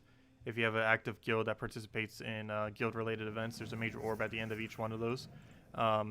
So, except for Guild Wars, of course. But all the other ones have a orb at the end, a major orb. And that's a good way to passively get them for pretty cheap. Because most of those events can be done for like around 250 gems or so on average. If every single person in your guild participates similarly. So it's pretty cheap to get a major orb. And for Bounty Hunter, for the breakdown, it comes out to about... well, of course, you're getting a bunch of other loot along it side of it, but it comes out to about 500 gem value per major orb as far as how much it ends up costing. When you go for it on the leaderboard, it costs you about 1,000, though you get 400 or so back, depending on... Or it depends around where you get. But it normally costs more towards like 1,000 gems to kind of reach that threshold, which means it comes down to like almost like 500 to 700 or so, depending on how many you get back from the placing. But Yeah, you can still go for them on leaderboard, but they are more expensive compared to if you were to obtain them during Bounty Hunter. So it is generally always worth going for Bounty Hunter if you are planning on getting major orbs, as it's just a more efficient way of doing it, and you don't have to compete a leaderboard that might sink even more resources. Because at least with Bounty Hunter, as long as you don't lose any battles or lose any Valravens, it's really consistent. Oh gosh, why'd I kill all the yellows before killing Valraven? Fail. But it's pretty consistent at getting you those orbs. Okay, let's not fail this battle. Let's try for a Sky Red there. Stop getting yellow mana, please. That's scary. If he surges yellow, that is very scary. Go ahead, take this. Take that over. Get his mana off of this, and we should be good to go. So we do that to denies yellow and dead. Okay, we're fine. I will do that. Boom. Throw this at him. And get one more cast down. By any means. I was going to use his mana accumulation. Oh, so hello, Corey. Welcome. Your 2 minor blues away. Nice. Very close. Very, very close. And that's our final Valraven. We're in the clear. We got all the sigils we need to win now. Now we just need to win. We don't need any more Valravens, even though we're very likely still get another 1 or 2. But we don't need them. Let's see. Let's take some purple for now, I guess. Throw it to Kaki on Summoner. Kill Summoner. Take whatever. Ideally red or brown, but it's not available. Destroy all these. A little bit of mana there. Okay, get to Kaki down. Oh, but I should have taken that. Oh, I thought that was extra turn purple. Never mind. Especially if that was 5 times, that would have definitely been worth it. But it's not what it was there. Looked like it for a second. Oh, he ruined my move I was going to do. I'll take that for now. I'll give us another move, I guess. Not full mana, though. 1 mana off. Take the brown literally for 1 mana. Still worth it, though. Still worth it. We'll throw a poke over there. Take that over. Go grab herself a thing over there. Go throw that onto you. Go throw a... Oh, gosh. We don't really have a proper cascade. We'll take a red over for now. Let that go. Take a brown and go throw this onto his last slot there. Let his Ifrit do his thing. I should probably just kill that all the way. But I wanted to make sure we got this one to Kaki on the other one. That probably would have happened regardless. And now it doesn't matter where we target these. Just killing it both. They'll kill both of them regardless of which way we target it. So there we go. And 25,000 more points. And that is now every reward for bounty. And we'll see what we get from our final orb. And if anyone has any questions or anything you want me to go over, let me know. Because once we wrap up bounty, I might mess with a team or 2 with the new Mythic. And then we'll probably call it a wrap. For now anyways. Of course, we'll still be back tonight at the same time as always, which is in 6.5 hours from now. Let's see. And there will mostly be token grinding, I'm pretty sure. I might mess with the Mythic a little bit more as well then. But obviously there's not much to mess with the Mythic. It's a pretty bad Mythic. If it was better, we'd be doing a lot more with it, but it is not in that category. It is pretty bad. I should have done that one higher so it didn't destroy the other red. Wasn't ultimately a problem, but it could have been. Also, she could have taken free blues too.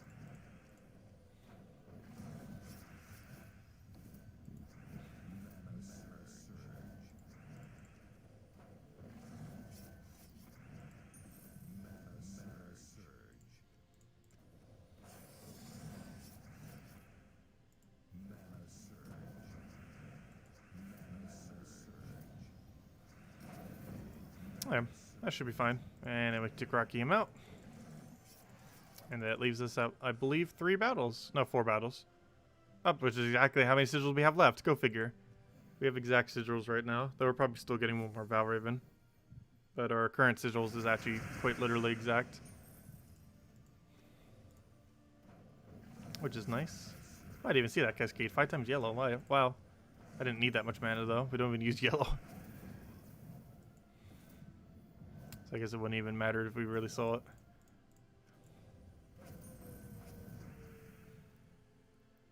But I don't tend to pay attention. Like, if I'm only missing one color on a team, I tend to not pay attention too much to the cascades that can end up doing it. Sometimes I'll miss an extra turn because of it. If I'm using a team that's specifically missing only one color. Because you don't pay as much attention generally to that color when you're only missing that exact one. If you're missing multiple, I tend to focus on it a bit more. But if I'm missing only one, I feel like I miss the color a lot.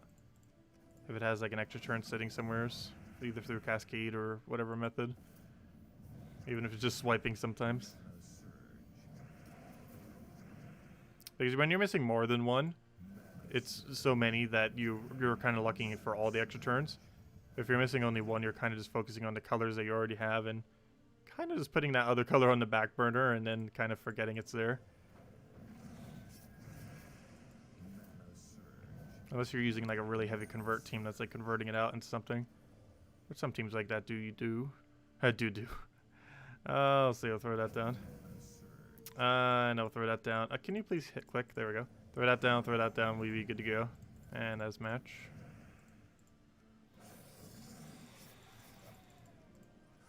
There we go. Okay, let's keep going. Give us our major orb and title. We should be able to get one more Valraven, however we will not actually need it.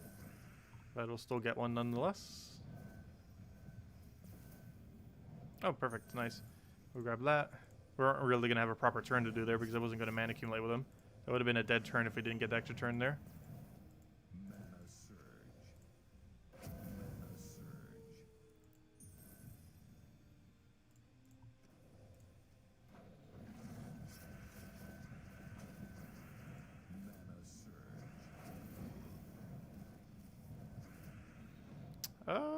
Let's see, we'll grab a little bit of purple there. Get a hit. Oh, actually, I will grab that first. Need full mana. So throw that down. There to Kaki.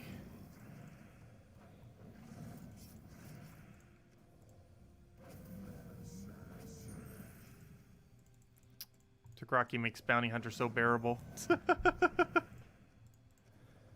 I couldn't imagine what Bounty Hunter would be like if Kaki didn't exist. Kaki basically is Bounty Hunter.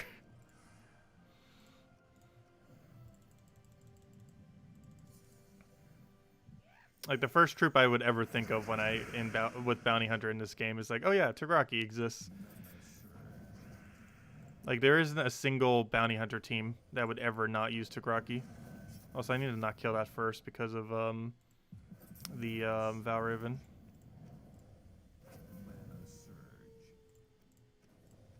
We're actually going to kill the Valraven first. We're going to do a combination of both. I would need a follow-up kill right now, though. Which I do not have. But I'd prefer to kill them side by side. So that we could do this. And then we do this. And there we go. Okay. Valraven neutralized, though we didn't actually need to kill it. But we'll still kill it nonetheless. If we wanted to, we could technically just use higher stats for the following battle if we really wanted to. Which who knows, maybe we will. Because I'm not going for leaderboard.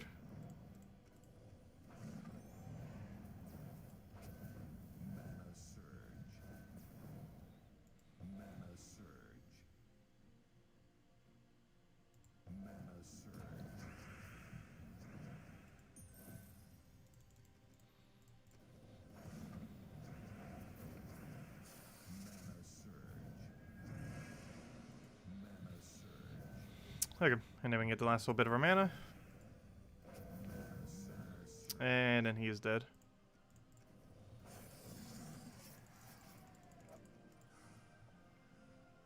Okay, this is technically our final battle, so we could go for a little bit extra stats. Might as well.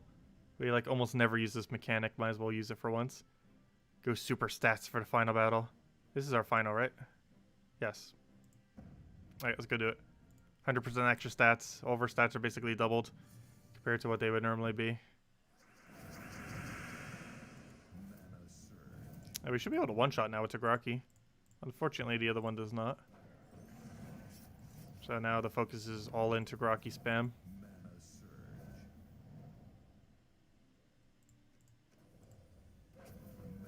Did that really miss everything as far as mana? Apparently. Major miss right there. We almost didn't even have a red follow-up. That would have been even worse. Probably should have killed him. We can actually do skull damage now, given how much damage we do. Yeah, Riftlink's unfortunately not enough damage there. Well, we might as well go for mana then. And Skull also kills at this point. Everything kills. Actually, even Rifts. There we go. Literally everything. There we go. And that is that. And we gotta use this pet that we don't need. And there we go. That is Bounty Hunter. And from it we get a little bit of 20 gems, some extra gold. Obviously the main reward of a major orb. 5 arcane shields, and which is the brown blue. And a title which saves us like 20 gems. Of course, however, the biggest thing here is this major orb. Please do not be green or orange. Come on, blue, purple, blue, purple. No! Well, at least we got a major purple. Oh, well. Unfortunate. Oh, there we go. Oh, so just for fun, let's go open the 2 Volkies, too. See what we got entirely from Bounty Hunter. So we'll, of course, have these at 20% extra reward now, too. So let's go roll these down with Rowan team? I don't know. Do we want to go Rowan team? Yeah, let's just go Rowan team, I guess. Let's just into armor, I guess. Armor. That's metal, right? Yeah, metal, of course. Metal. And let's just go quick kill with some of this. I'm not even using the right weapon. I might need to go change that out. These weapons actually somewhat relevant here for this particular battle.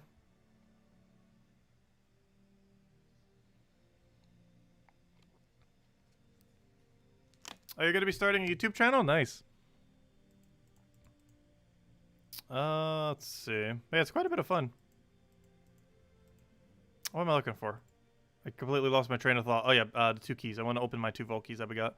And then we'll mess with the Mythic just a little bit. And then we'll call it a wrap till tonight. Where on earth is my team right now? All right, let's go use Doomed...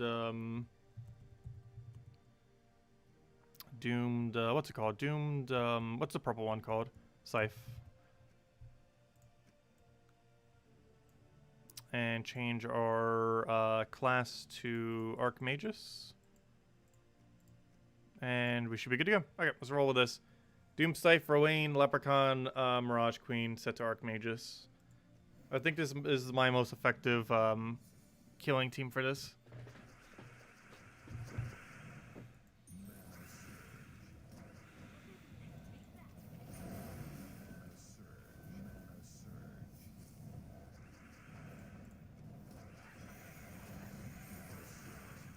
Alright, there we go. 1 down. What do we get? 24 gem keys!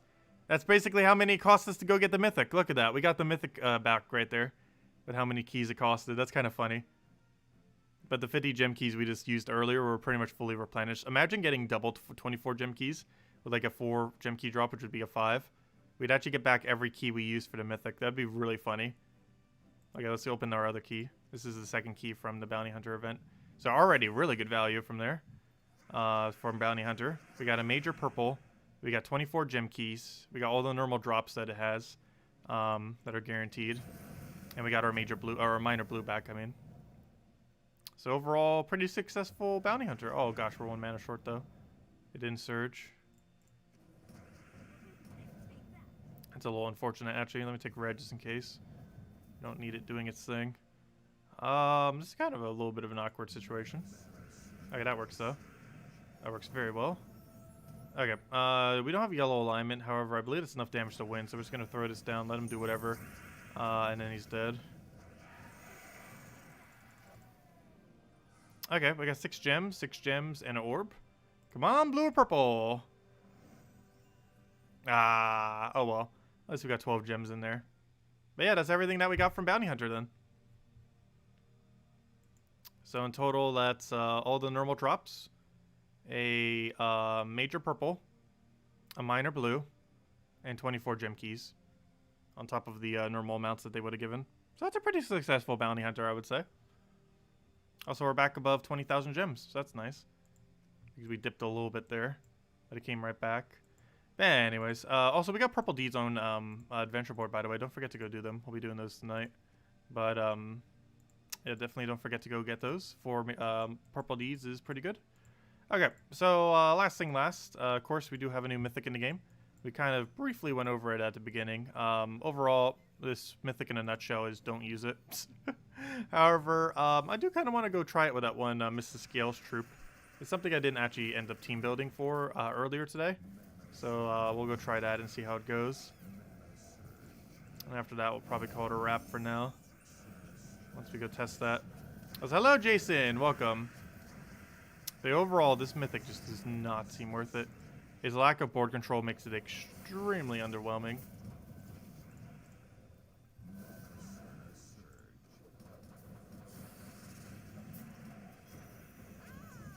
And we're already dead.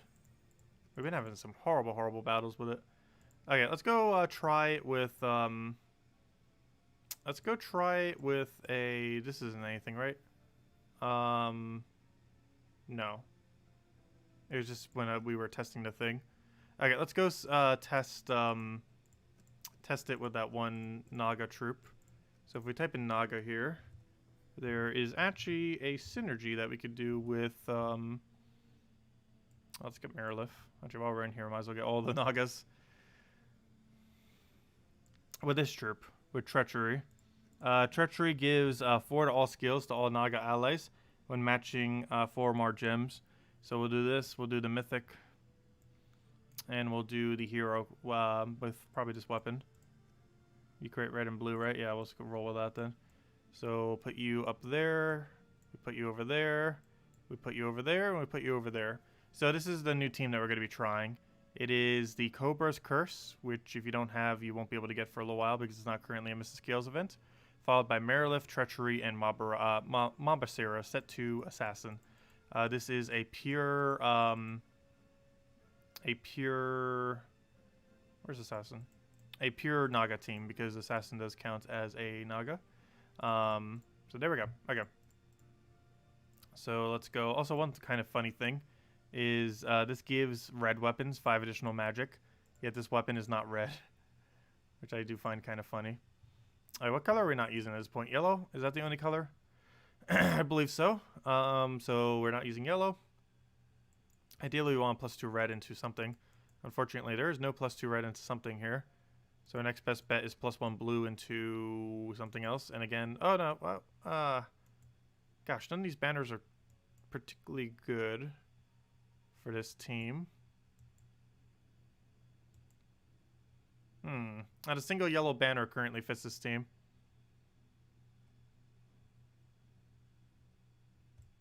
Honestly, I think we'd almost be better off just running a double red for a quicker Marilith, even though she's the only one that uses red.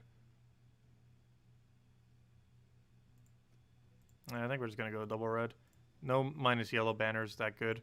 The most ideal banner would be a +2 red, +1 blue, -1 yellow, but it doesn't exist. What minus is that banner, though? +2 red, it's minus brown. I wouldn't want a minus brown. Is the guild full? No, I believe we still have 2 spots left, or 1 spot left. I think we need to go double check. But yeah, we still have some space left if you are interested in joining. Let me double check. Guilds. Yes, we do have 2 spots left. If you can do 1.5 million gold consistently, do all the guild-related events, and level 1,000 plus. We do have 2 spots left if anyone was interested in joining. We always get all guild-related events done. For example, we already have, of course, the event done. This was really easy. We got done on like the 3rd day. The threshold for it was so much easier than quite a few of the other ones. But if anyone's interested, you can do 1.5 million gold easily every week.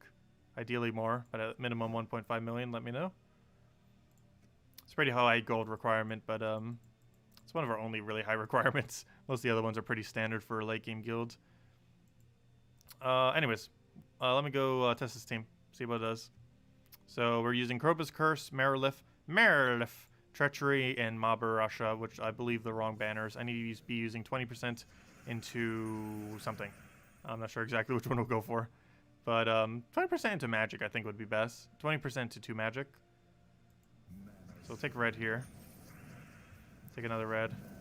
Throw Marilith. Throw Cobra's Curse. And then we just spam everything.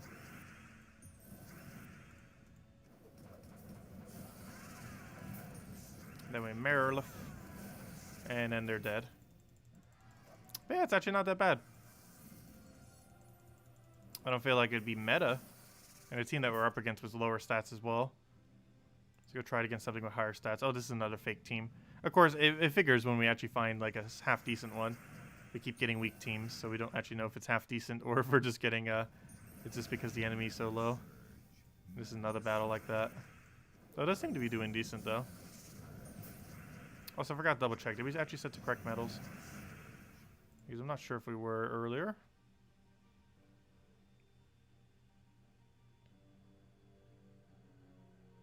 Oh yeah, that does extra to blue enemies.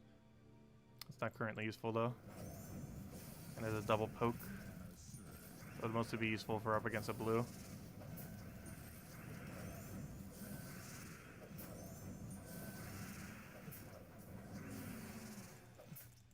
But yeah, I feel like this is the closest you could get to it not being useless.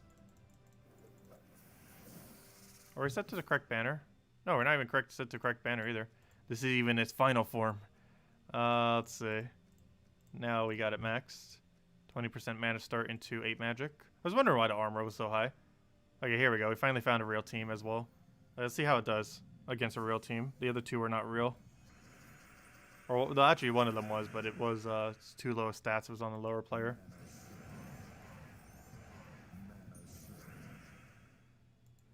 Oh no, we're blocked on the thing. I forgot. That's why we have the red all in on it. It's generally not a good idea to put that much mana into something like that. However, Mirrorlif is one really rare exceptions. Okay, we got a problem with the fact that he's about to Essence of Evil us. And I don't really have a way around it. And he toted us. But luckily we get our follow up there. Yeah, this team's actually surprisingly not bad.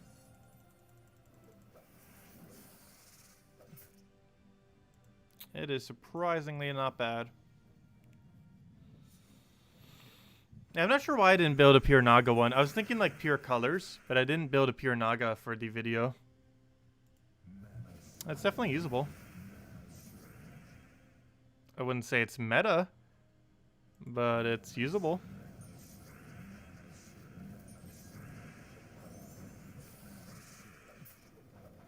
I left him way too much mana there. Whoops. We're dead. He has infinite loop. Yeah, it's over.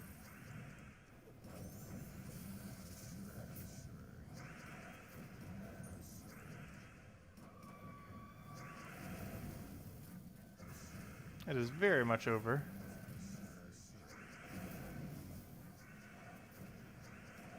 After watching like 10 hours of him doing his turn.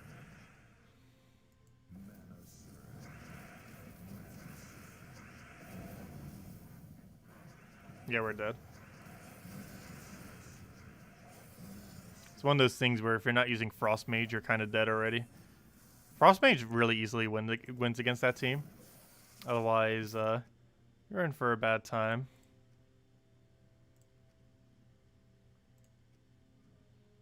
That's not really that real of a team.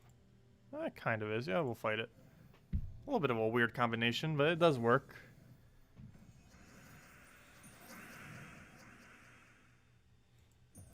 It's almost like a weaker version of a team we just fought. Like it has a partial loop, but it's not like an infinite loop. Especially under AI control. Even the infinite loop team isn't infinite loop underneath AI, just because, you know, they mess up.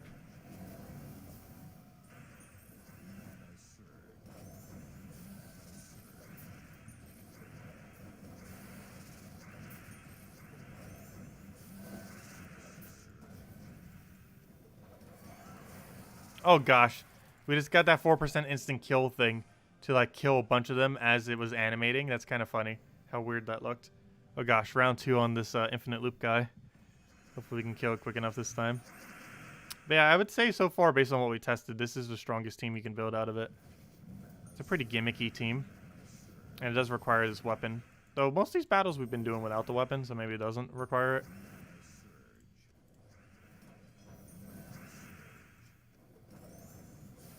However, the weapon does gain a pretty big benefit because it boosts based on Nagas, and our entire team is Naga.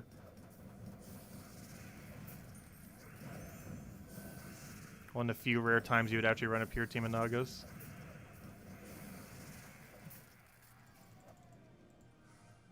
It's a lot of fun to use, if nothing else. Team that we're using right now.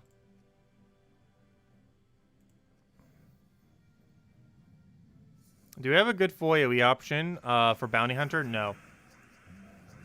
There is no Bounty Hunter troop that has full AoE. I was actually mentioning that earlier too, that we need like a full AoE option for Bounty Hunter. But as it currently stands, no full AoE exists. Your best bet if you're looking for one single troop is Yagway. He doesn't actually hit all enemies, but due to how he distributes damage, it's actually normally better to be using him.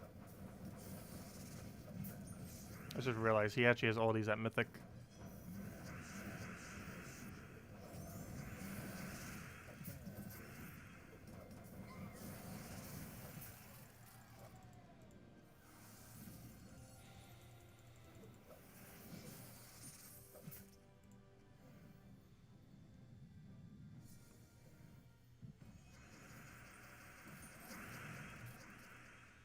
So ideally at the beginning of every battle, we want to scout out for red. Red's our most important color on this team. Otherwise, feeding our first slot is our next priority. Okay, we might lose this battle.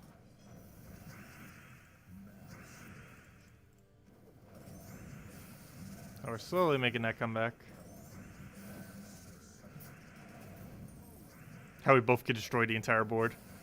It's kind of funny. I know my mana generator, get one more hit off. Yeah, rope dart without stealthy, that's rare. I was not expecting that. Let's kill it then.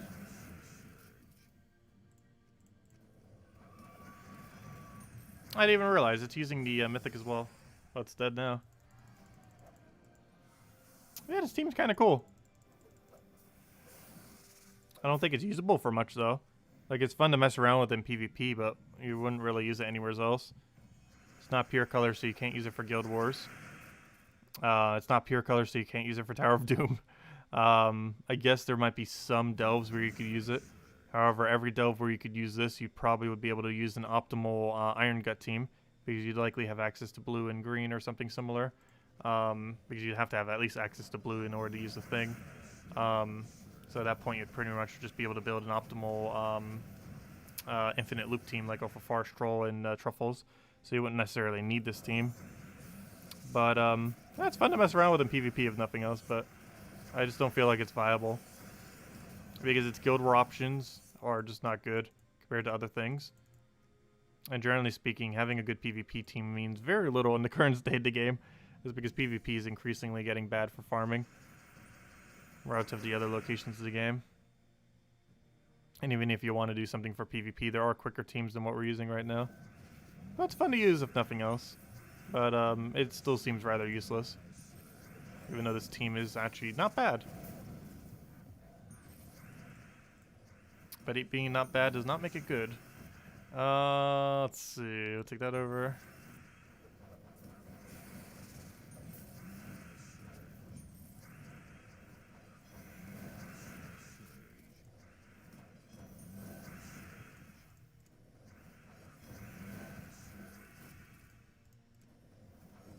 And the only big issue with this team, too, is it does actually require this weapon to be this effective.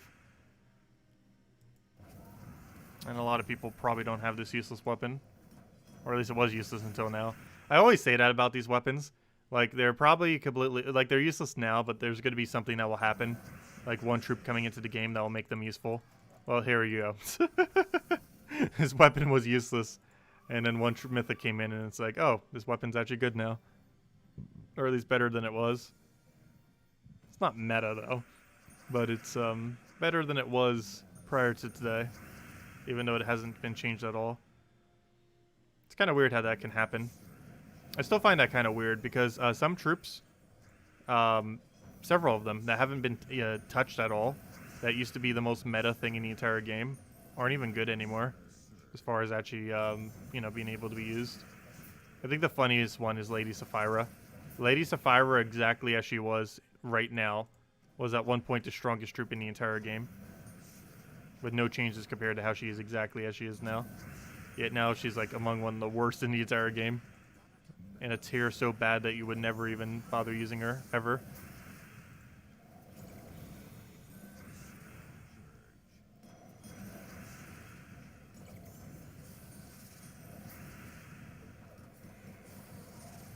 Gosh, all that's resummoned. Might actually lose this battle. Oh, I misclicked. Let's see, throw that down.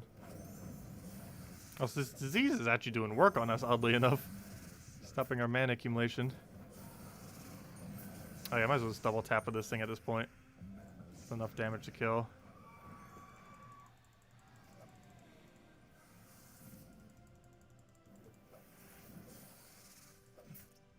But anyways, any other questions, anyone? Otherwise, I think I might be calling it wrap. Another battle or two. Though we will be back in 6 hours from now at 8 p.m. Eastern Standard Time, as we do every single night. Mostly be dealing with dailies, going and getting on that token grind, and probably messing around a little bit more with this Mythic. Just to kind of show her to everyone who didn't get to see her earlier, of course. So, of course, we did cover a video on her as well. But yeah, we'll mess with more teams, kind of see what we can do. Gosh, Essence of Evil just completely obliterated us right there. But it's a fun team to use, I'll give it that. But as far as this Mythic stands, you're not really getting it to use it. You're getting this Mythic because you need the Kingdom upgrade. Mr. Scales is the first 20-star Kingdom in the game, if you can get that high. And even if you can't, if you don't currently have her Yali, and you're somewhat close to getting 10-star, you can get 10-star Mr. Scales, which also gives you an armor. You get an armor at 10, you get an armor of 20, both of which are possible. So if you need it for either of those two purposes, you might want to get her, or at least try getting her. Even though she might be a useless troop, at least you can Kingdom upgrade. Which means she's not useless, because we're getting a permanent armor bonus for every team, even ones that she isn't represented in, due to having her. Which is useful, of course. Yeah, I'll make this our final battle then, against the Zoogoth. Should be able to take out Zoogoth. Oh gosh, we got so much denial of extra turn right there. I might still go for it just because we gain extra stats from the extra turn. Normally I would do it the other way around to go for the Surge, but because we gain a little bit of a benefit from the thing right there, from having an extra turn due to the blue troop there, giving 4 to all Nagas, which is our entire team, it's kind of worth it. So we'll go for that. We'll take down a green here since we're not frozen anymore. We'll take the blue because, again, we're not frozen anymore, though we weren't frozen on that earlier anyways. We'll go for this and hope that we get an extra turn. Unfortunately, we don't miss it. Luckily, it is not Essence of Evil, our most important option. Oh no, I forgot you used blue. That's the only thing I hate about Silence. It actually covers up the color. And it was literally the only color we're frozen on. I took the only extra turn that we are actually frozen on. What a fail. Yeah, I would love to see her get a buff. There's a lot of Mythics I would love to see get a buff. I feel like she does need a buff. I feel like she needs to get some kind of effect when she gets a kill. This definitely seems like a Mythic that needs to get an effect when it gets a kill. Maybe an extra turn or a, something. Something that isn't a summon either. But she needs some effect when she gets a kill. If they do that, I feel like she could be viable. Even if it's not a mana accumulation option. Even just an extra turn on kill, I feel like would make her viable. But as she currently is, she's fun to use. She can be powerful in situations, but she's not going to be like something you use a lot. Like, you're almost never going to be using this troop. She's almost never going to be the optimal option. You have to build an entire team just to be able to make her usable. Like right now.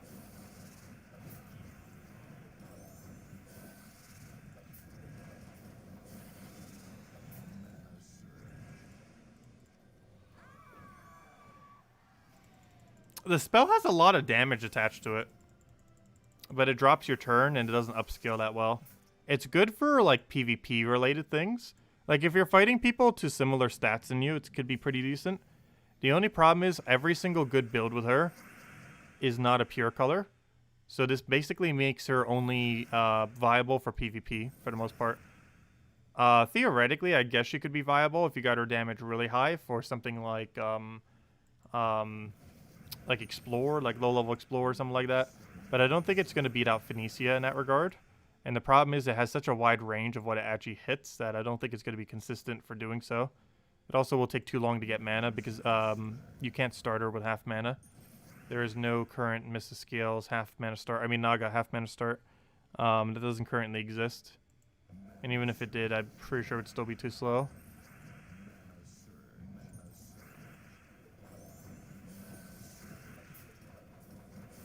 But yeah, on paper she does have a lot of damage. She's on average, like right now, with all the buffs that we have, we're hitting like 350 damage from her cast.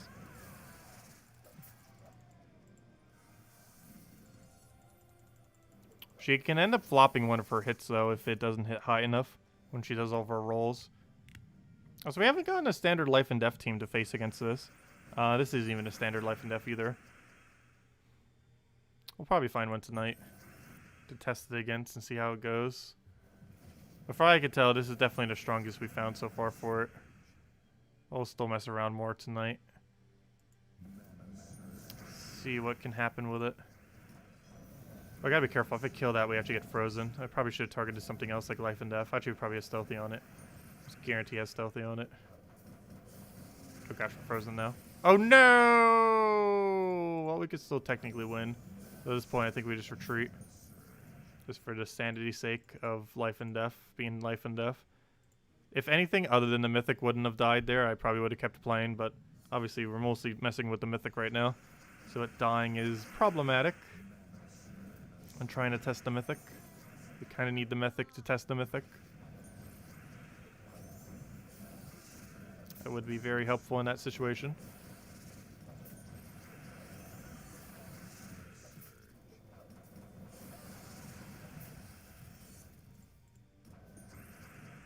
Also, the gem spawn on this is not affected by magic. Only the damage is, so we can still get all of our magic. We can't do that with Marilith, though. Marilith does get affected on magic. So now we kind of have to wait. Good. Now we don't have to wait. Gosh, can you not keep getting webs? He's getting all the webs from summoning, too, which is kind of weird. I never actually realized that that's a thing. I never really thought about that as a combination. Because I think there was a better perk on it. But if you get a summon off of Orb Weaver, summon, and you have that one web trait, that does count as a web for... Oh gosh, can you stop killing our Mythic? Life and death, you killed us twice now with Death Mark. But yeah, it actually gets webs down, and that's really annoying in that one particular situation. Since we are this... that's one thing that this Mythic does have going against it. It is very magic-based. You get webbed, you're in trouble. This thing webbed does basically nothing. It does very, very, very, very little as far as damage output. You do not want to get this thing webbed.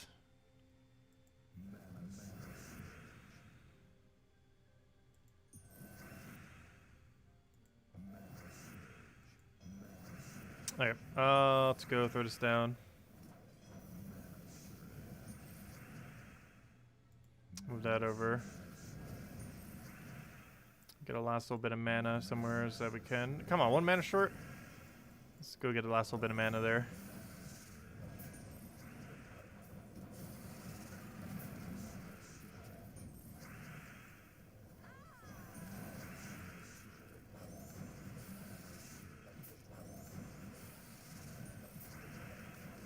There we go.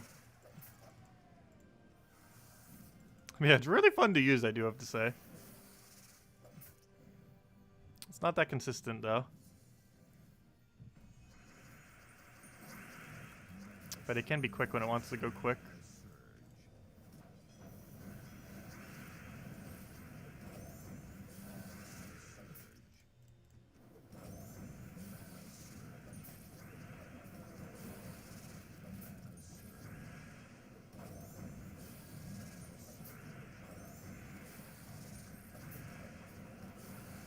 There we go. One interesting thing about it, too, it can actually double cast. Generally, troops that can double cast actually aren't that bad. Like, double cast into the wind. What on earth is that team? Do I even want to try fighting this? He's just going to Orb Weaver like crazy.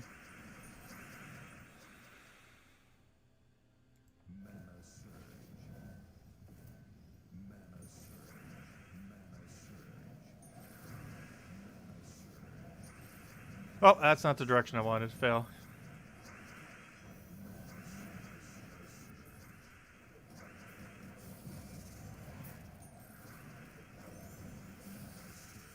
Oh no, it's webbed. Oh gosh, look at that damage output when it's webbed. It does 1 or 2 damage.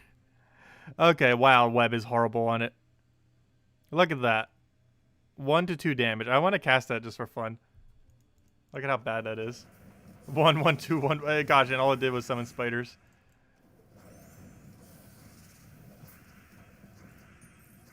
She is so bad with zero magic. Because their base damage is 2, if I'm not mistaken. It's 2 on the one field and the 1 on the other field. Well, technically it's 0 on the other field, but I don't think it can actually go down to a 0.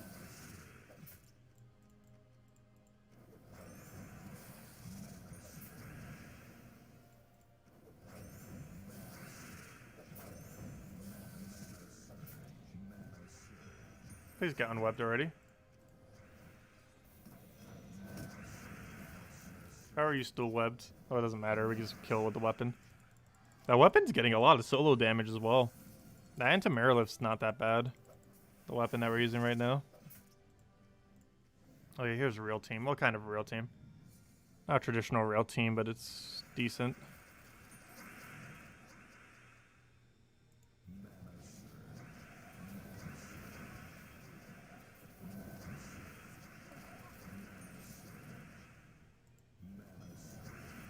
Oh, we're frozen on that, aren't we? Frozen on a lot of things.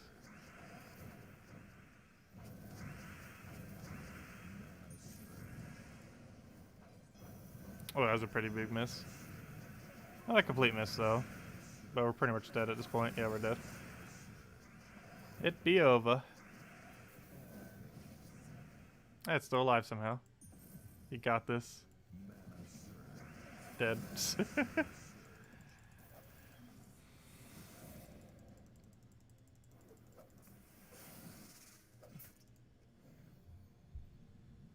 Alright, this will be the last battle we do for now. We'll mess with it more tonight. The Mythic.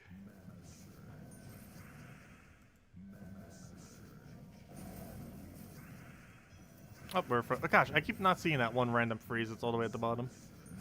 Of course, now we're unfrozen. A little late.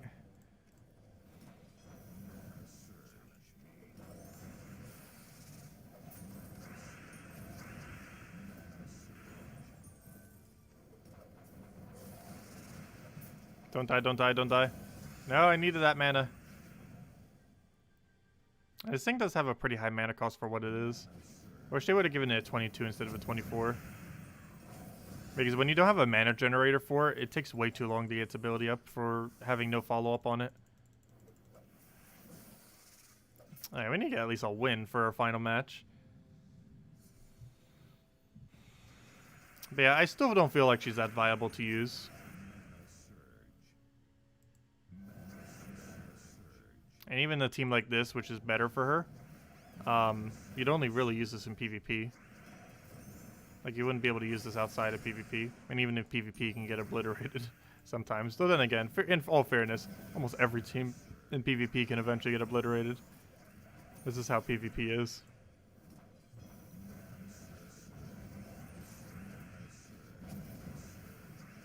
Yeah, it's already over. Can we not get a lose streak in a row? Here we go. Now we're gonna get infinite looped. Let's try this again. Okay. Move that over. So we can then move that into a 5 times.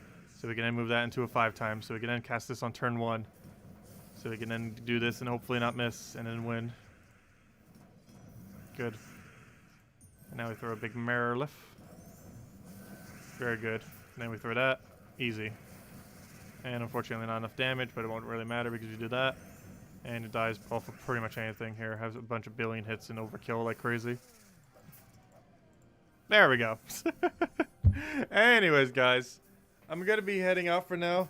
We'll be back in 6 hours from now. 8 p.m. Eastern Standard Time as we do every night. We'll be messing around a little bit more with the Mythic. We'll be farming some tokens and we'll be going from there. And obviously we already finished up Bounty Hunter. I might go kind of re-go over Bounty Hunter real quick for everyone else who wasn't here.